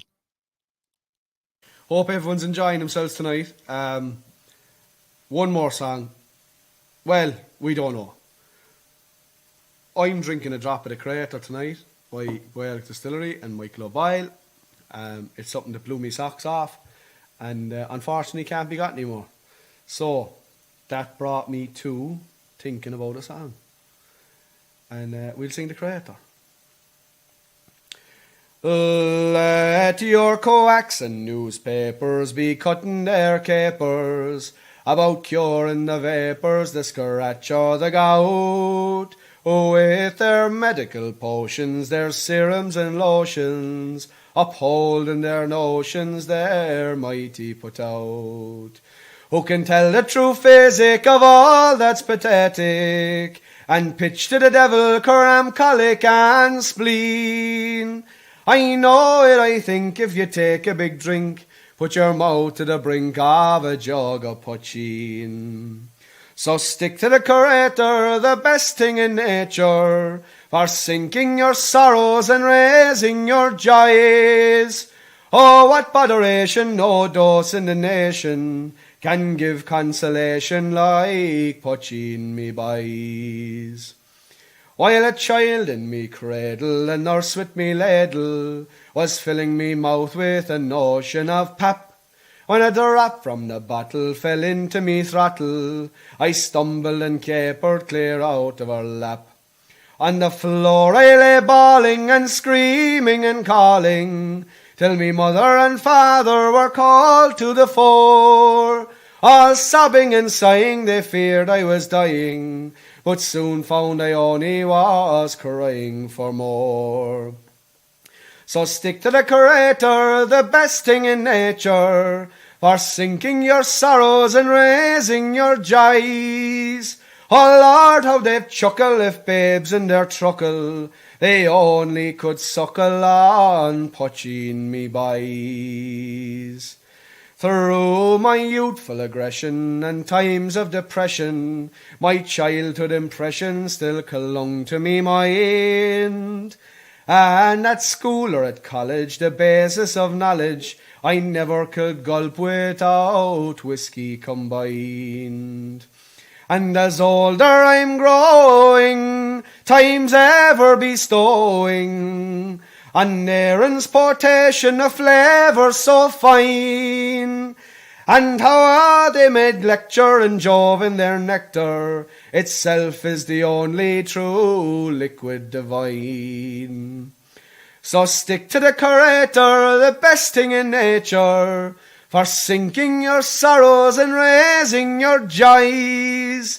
Oh Lord, 'tis the right thing for courting and fighting, there's nought so exciting as poaching me boys. Guess me this riddle, what beats pipe and fiddle, what's hotter than mustard and milder than cream? What best wets your whistle, what's clearer than crystal, what's sweeter than honey and stronger than steam? What'll make the lame walk, what'll make the dumb talk, what's the elixir of life and philosopher's stone? And what helped Mr. Brunel to dig the Thames Tunnel? Sure, 'twasn't it poaching from old Inishowen. So stick to the Creator, the best thing in nature, for sinking your sorrows and raising your joys. Oh Lord, it's no wonder if lightning and thunder was made from the plunder of poaching me boys. Sláinte. Oh God, you couldn't bear it.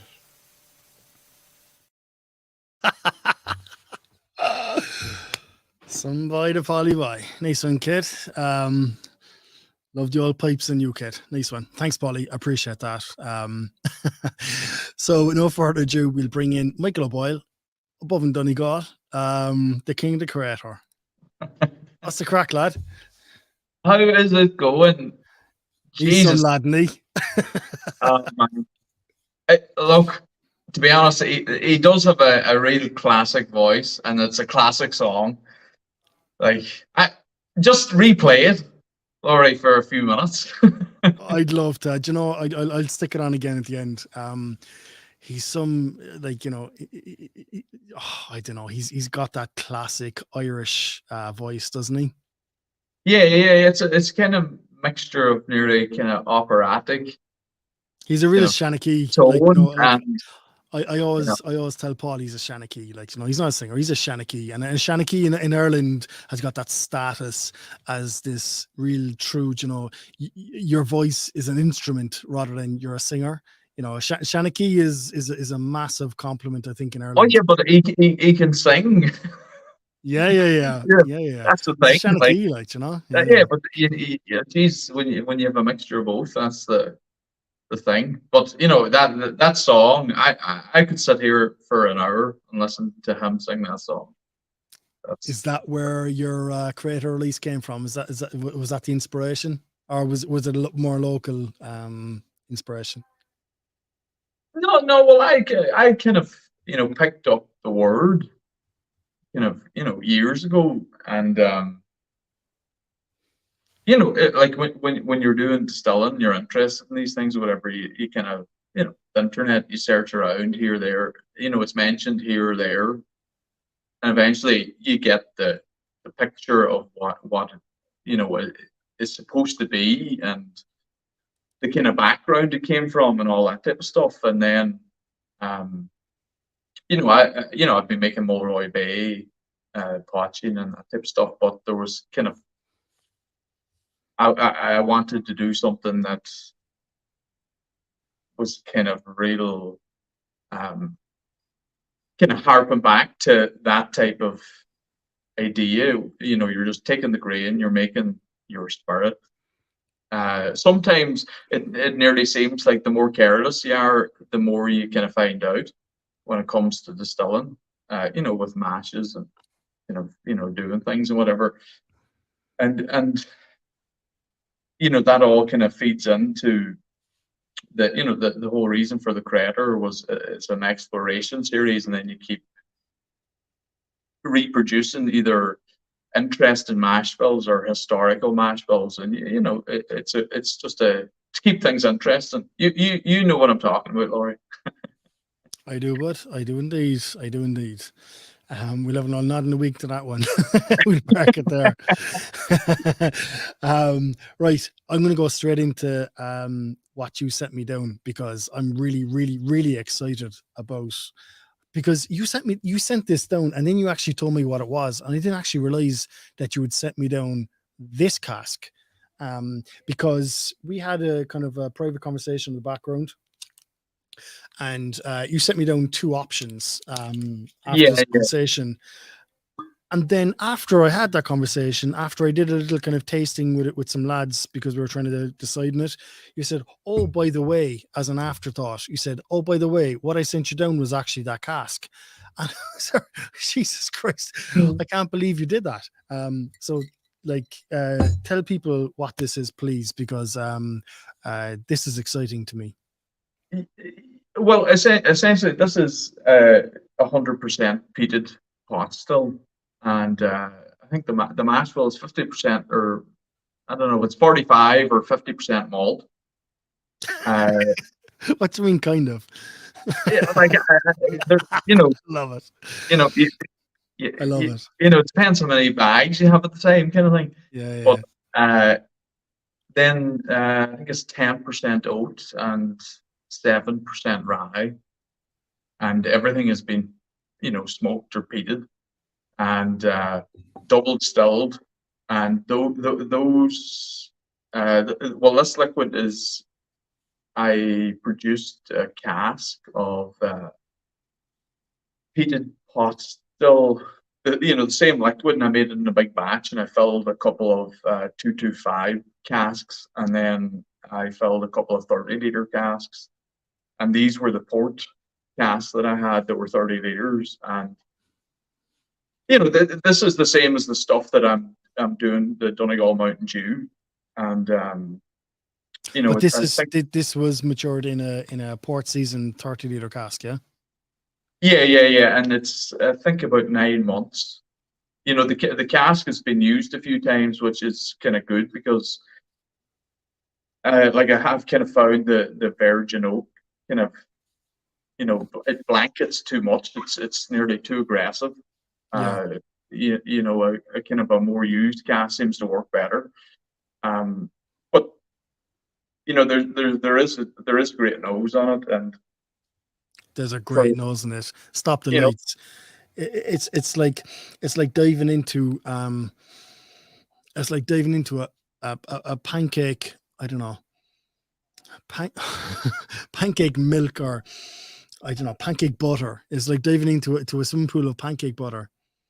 It's amazing. Yeah, I get a lot of the kind of the kind of the pork fruits, that type of thing, kind of coming forward, but. The more you kind of nose it, the more you get into it, the less the peat is obvious, because your nose seems to just get totally adjusted to the peat. Do you know, Dave O'Shea's is after saying something really poignant on that palate. Peanuts. My God, I never thought of peanuts from your distillate. Absolutely, peanuts on the taste, 100%. So bacon on the nose, but peanuts on the palate. Wow. Peanut butter.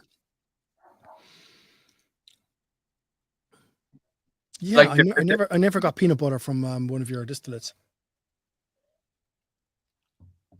Yeah, well, for me, I think I kind of haven't really tasted too, because I have such an amount of variance of different things, whatever, that that you don't get around to tasting everything, but it definitely seems to be growing, if you know what I mean, as it spends time in the cask. It as in the flavor profile. Like I don't know where this could end up, to be honest, because I kind of get a lot more kind of TPC kind of phenolic kind of peat thing coming slowly but surely. But so when I spoke to you about this there last week or 2 weeks ago, you sent me down a sample of this and a different cask, and I was looking at doing a project for a society, and we were looking at doing maybe a blend of this and something else, and I tasted it initially. And I thought, okay, right, maybe it's, I don't know, it's lacking a bit here or lacking a bit there. And then I sat down with a couple of lads and we tasted outside the Shelburne. And I first presented the blend that I'd done between the two samples you sent down. And then we tasted sample number 1, which wasn't this. And I said, okay, it's this, it's that.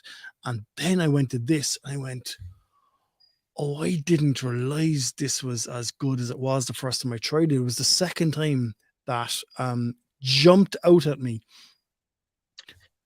And I rang you. I rang you in a couple of hours and went, Michael, any chance you'd take this out of the cask and save it as a festival bottling for Cork Whiskey Fest next year? Because sneak preview, I think this will be one of the festival bottlings for next year. I think we're kind of fairly locked in on that, Michael, I'd say, at this stage. This is amazing. Like, this is an exceptionally well-rounded and flavoursome cask. Oh my God, I'm so happy that I discovered this. This is amazing. Amazing. Yeah, you know what I mean? Like, it's kind of like, I'm kind of waiting around to see what 200 liters or 300 liters or a sherry butt or a kind of port butt is going to end up like. When it's had the kind of time Like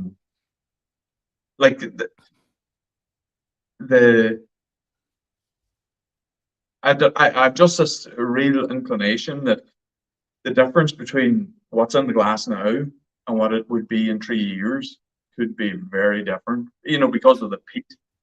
I'm getting a bit nervous now because, I've expected you to do what I asked you 10 days ago and take it out of the cask and just hold it as it is, because I think it's amazing as it is. I hope you've done that. I'm not going to put you on the spot, but if you haven't done that, please do it in the morning, will you? I'm thinking the end of the summer. No, please, Jesus, Michael, stop. You're giving me palpitations here now. Take it out of the cask right now, tomorrow morning, please, and just lock this in and just hold this in stasis for me, because this is amazing. And I don't know how this will go. I'm sure it might get better, but at the moment, it's so good. I just want this as one of the signature tastes for Cork Whiskey Fest next year. I really, really, really do. This to me is amazing. Yeah.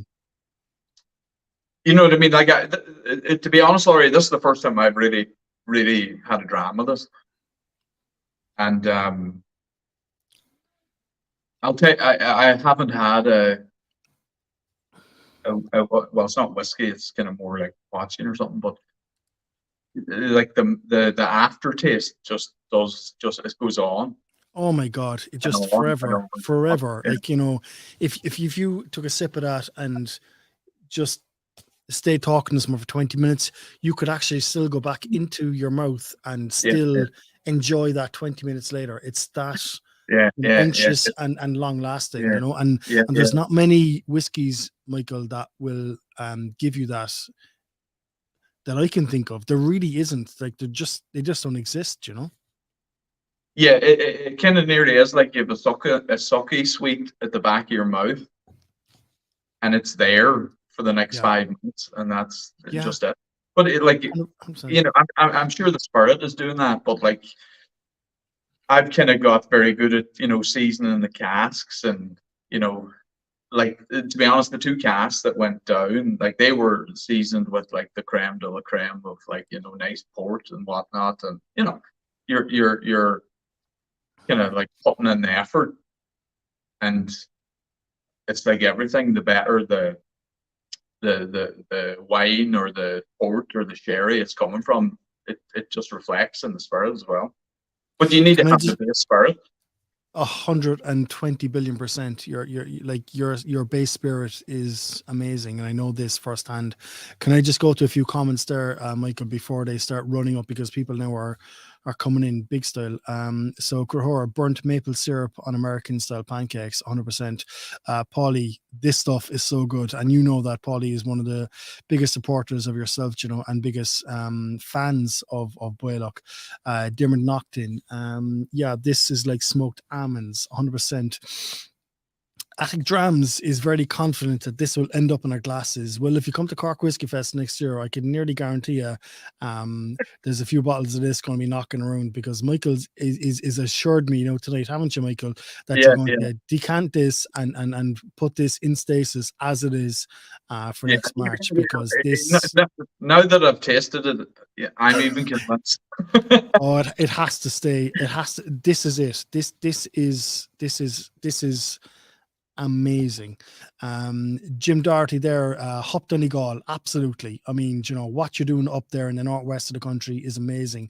Ross McNeil above in Galway, tastes like walking through newly felled forest after it's been raining. There's actually a word for that, and I don't know what it is. Do you not smell of... It's like a Finnish word or something. Very I know. There's a smell of after it rains, and the smell of earthy ground. There is a word. I'm sure someone might know that in the thing. Thomas Pluger, getting some vibes of instant tea from the 90s on this in a good way. Again, Paulie, James and Michael are knocking out of the park. Of course, here up in Budvan, Donegal. Declan Reap, this is a whiskey I need more of. It's not a whiskey just yet, Dec. It's going to be a Mountain Dew, but it's something that I hope that I can fulfill that need to make more of next March. I really hope I can, because it's just amazing. Yeah, well, in Boland. Go on. Oh no, I was just going to say that I think think there is maybe two casks of that specific thing in the warehouse, and essentially the first cask program I was doing, there was like 27 options, and people picked whatever they kind of had interest in, and I produced them. So there's a whole range of different stuff, but I think there's two casks. It's like a port butt and a port 225 liter. I think that's it. But that much? Huh? You have that much? I didn't realize you were going to say you had that much. Oh yeah. Well, for certain particular things, mash bills that are kind of good. Like you're gonna make the same things. If you essentially try and crack the code, because like the code is completely different from distillery to distillery. Like a mash bill that would work here would not work down in James, and vice versa. And that's why people are doing so many mash bills, to try and find that optimum spirit. And I'm just going to, like, the comments are building up here now, Mike, so I'm just going to go through a few more, which they're very complimentary. Ultin, what a way to end the peated journey tonight. Amazing drink. Fair play, Ultin, for recognising that. Ross again in Galway. Take me on the Donegal Whiskey Trail. We'll take the golf clubs too. Ross is a big golfer. Crahor, this is really sensational. The truly amazing thing is Baoilleach. This is Baoilleach for a young distillery, already has a very identifiable signature, and that is 100% true. Like, I will pick a Donegal, I will pick a Baoilleach. From, you give me a flight of 100 spirits, I will definitely pick the Donegal from. You've got this distinctive nose flavor, this cheesiness, that is just amazing. It's so desirable. I wouldn't mistake this for any other peated or turfed Irish spirit. Ross McNeil again, so good. Keen Boland, it's really good. Constantly amazed at how good everything I've had from Baoilleach is. A superb drop.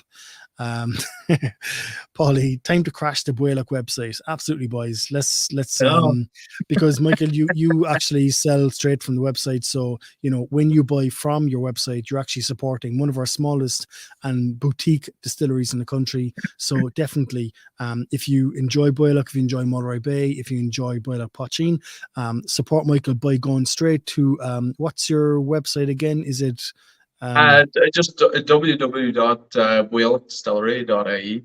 There you go. Go onto the store and buy directly from Michael. He will bottle, ship, label, and send it straight to you, and cut out the middleman. And you're helping Michael to upgrade, buy, support his family, the whole shebang. It's supporting a small Irish business above in Donegal, and helping Michael to continue to produce these amazing spirits that we're all enjoying. Felipe Nunez, it's phenomenal. Yes, it is, fella. Yes, it is. JP, mouthfeel is insane, and I would trust JP's palate. Yeah. JP's got a very, very good palate and nose on him. No surprising coming from Baoilleach Master Craft Distilling. That is 100% on the money. Cheers, first taste of Baoilleach, blown away. What a tasting! Oh, Dermot, Jesus Christ, lad!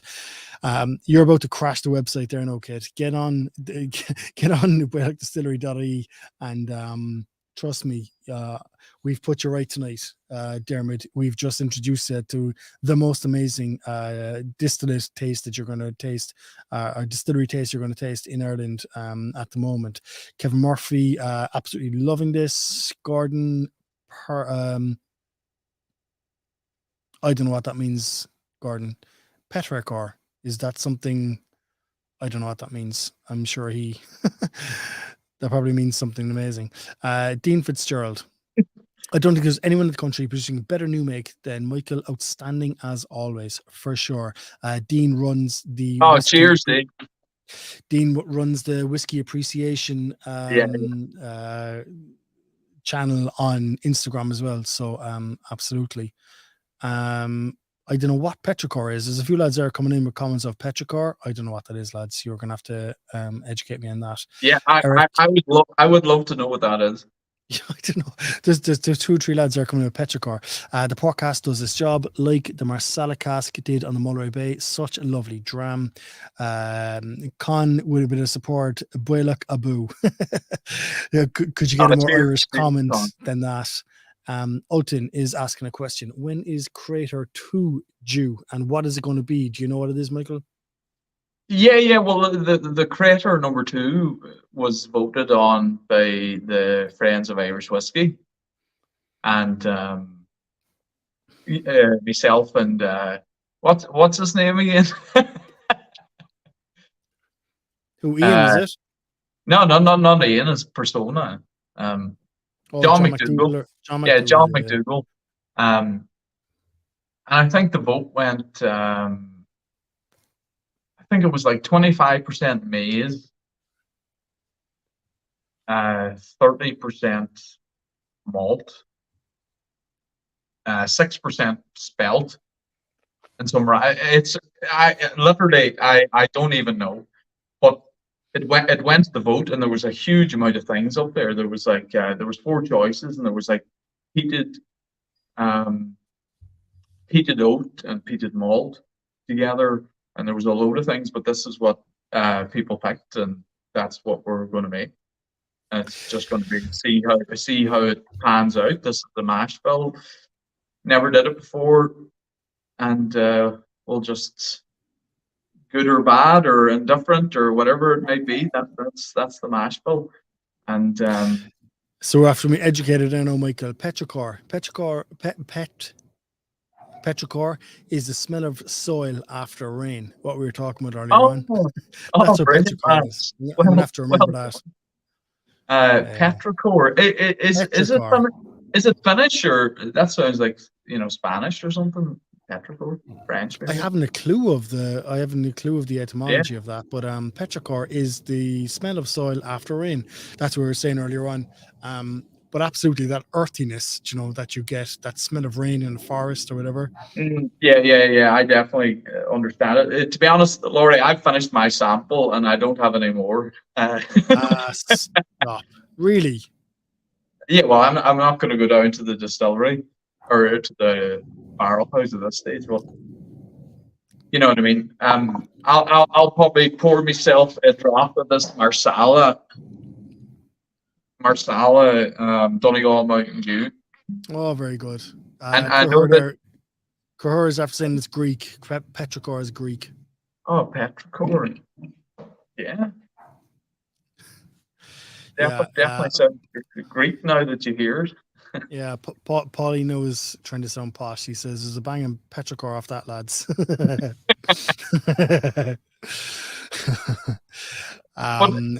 Dan Pennington is coming in with a challenge. He said, good luck trying to buy any Crater 2. I'm buying them all. Yeah.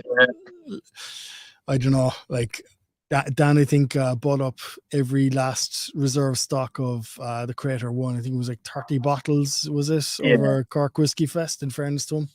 So if anyone's looking for an old sample, Dan Pennington's the man to band it up. Sorry, yeah, like the next batch of the Crater, it'll kind of be a, wait and see how the mash bill actually, kind of comes about and what is produced. And if there's enough for 100 bottles, there's enough for 100. If there's enough for 150, there's, 150. That's kind of it. And when you're dealing with corn, it's a kind of a tricky proposition when you're very small. And, it's like, I think it was for Cullen that we're talking tonight. They're a big distillery, but they're trying to introduce some, adjuncts into the process, and they can't kind of manage it because it makes such a difference. But on a smaller distillery, that's a kind of a possibility, and you can kind of work around the grains, to get what you need kind of out of them. And it is really the home distiller kind of principle, that that you're kind of doing or whatever. But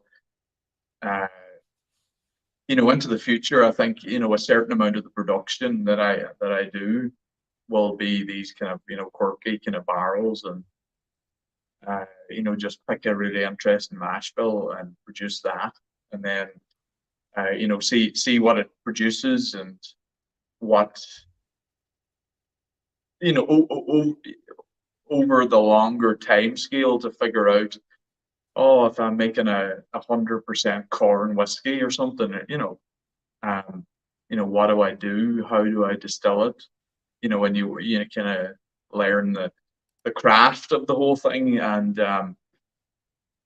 that's kind of where I'm heading. And then obviously, Laurie, that I'm growing the grain locally, and we're kind of slowly building up that side of the distillery where you would kind of hope to be maybe 50% locally grown, and a couple of the guys here are kind of growing the grain. We have like 12 acres, or about 12 acres this year, and we had 7 last year, and we're kind of out trying to look for land locally, because it's a real kind of hodgepodge of kind of ground that you're looking at. And here is not a west coast of Ireland, the Atlantic's 2 or 3 kilometers away.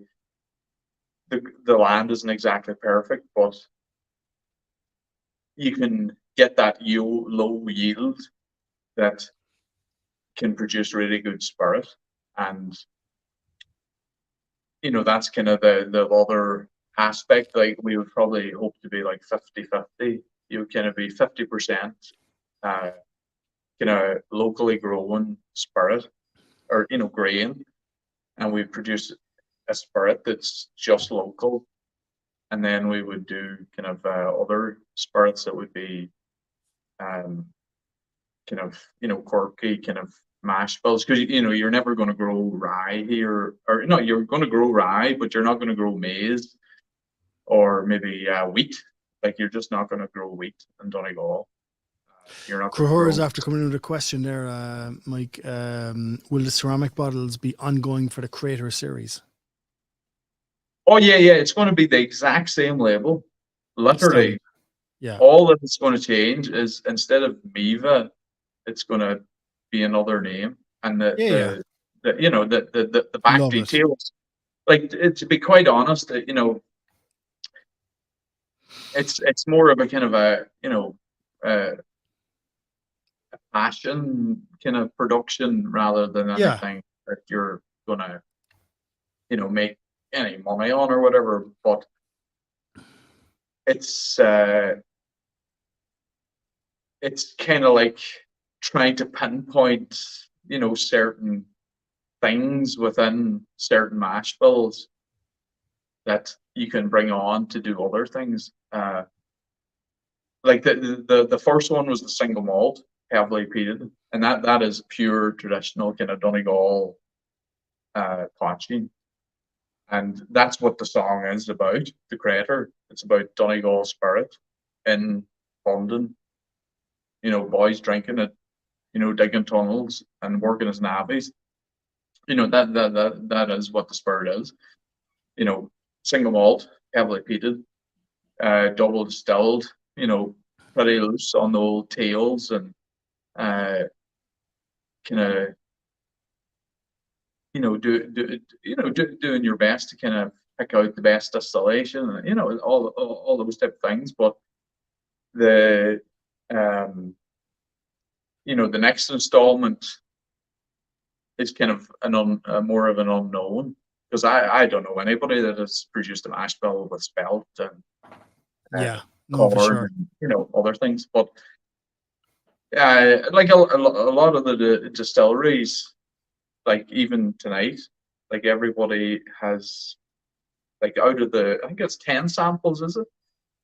Like, there is a serious amount of samples and the cocktail.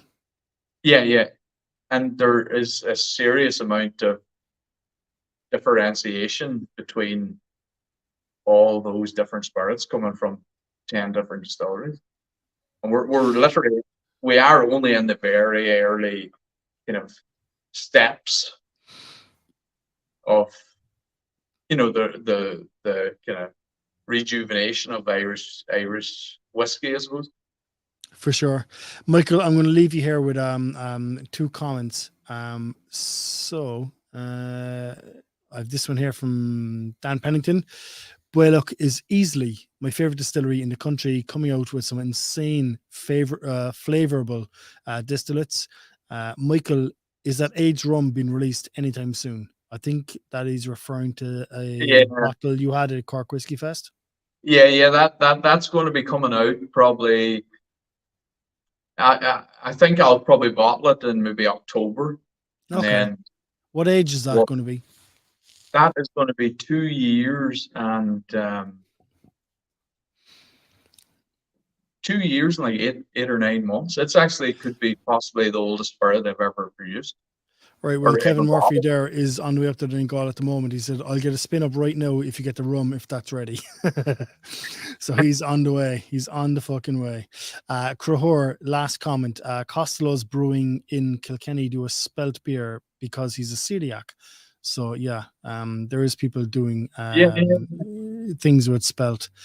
Right, so... Mike, I appreciate it. Thank you very much for coming on tonight. As always, you know I'm one of your biggest fans. Cheers, Baoilleach cheers. is one of the most exciting distilleries in the country.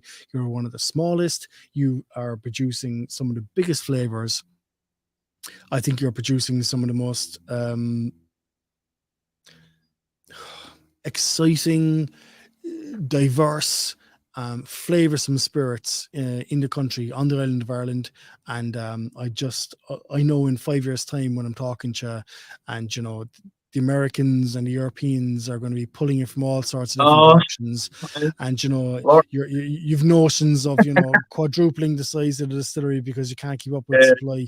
That you know, you're going to be an absolute powerhouse in the future, and I love your project. I love your project, lad. Like, you know, so best of luck to you. I'll talk to you very soon. I appreciate you coming on tonight. Thanks for giving me the time. Thanks for sending down such an amazing bottling. And if people really like this bottling, aim off for it to be available in very, very, very small quantities for Cork Whiskey Fest 2024 as a festival bottling. That would be my absolute and utter desire to have that as one of my I'll literally bottle them. I'll bottle them, Laurie, within the next. I'm very slow mover. Just take them out, take it out of the cask, please, tomorrow morning. I've just learned to really take my time. There's no rush. You know, these big fermenters here, you know, they take their time.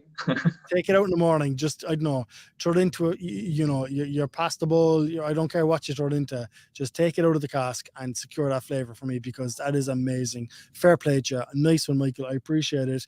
I'm glad so many people have appreciated the flavor profile. Oh, no, cheers, Laurie, for inviting me onto the tasting. You know, cheers for all the help, all advice. You know what I'm talking about.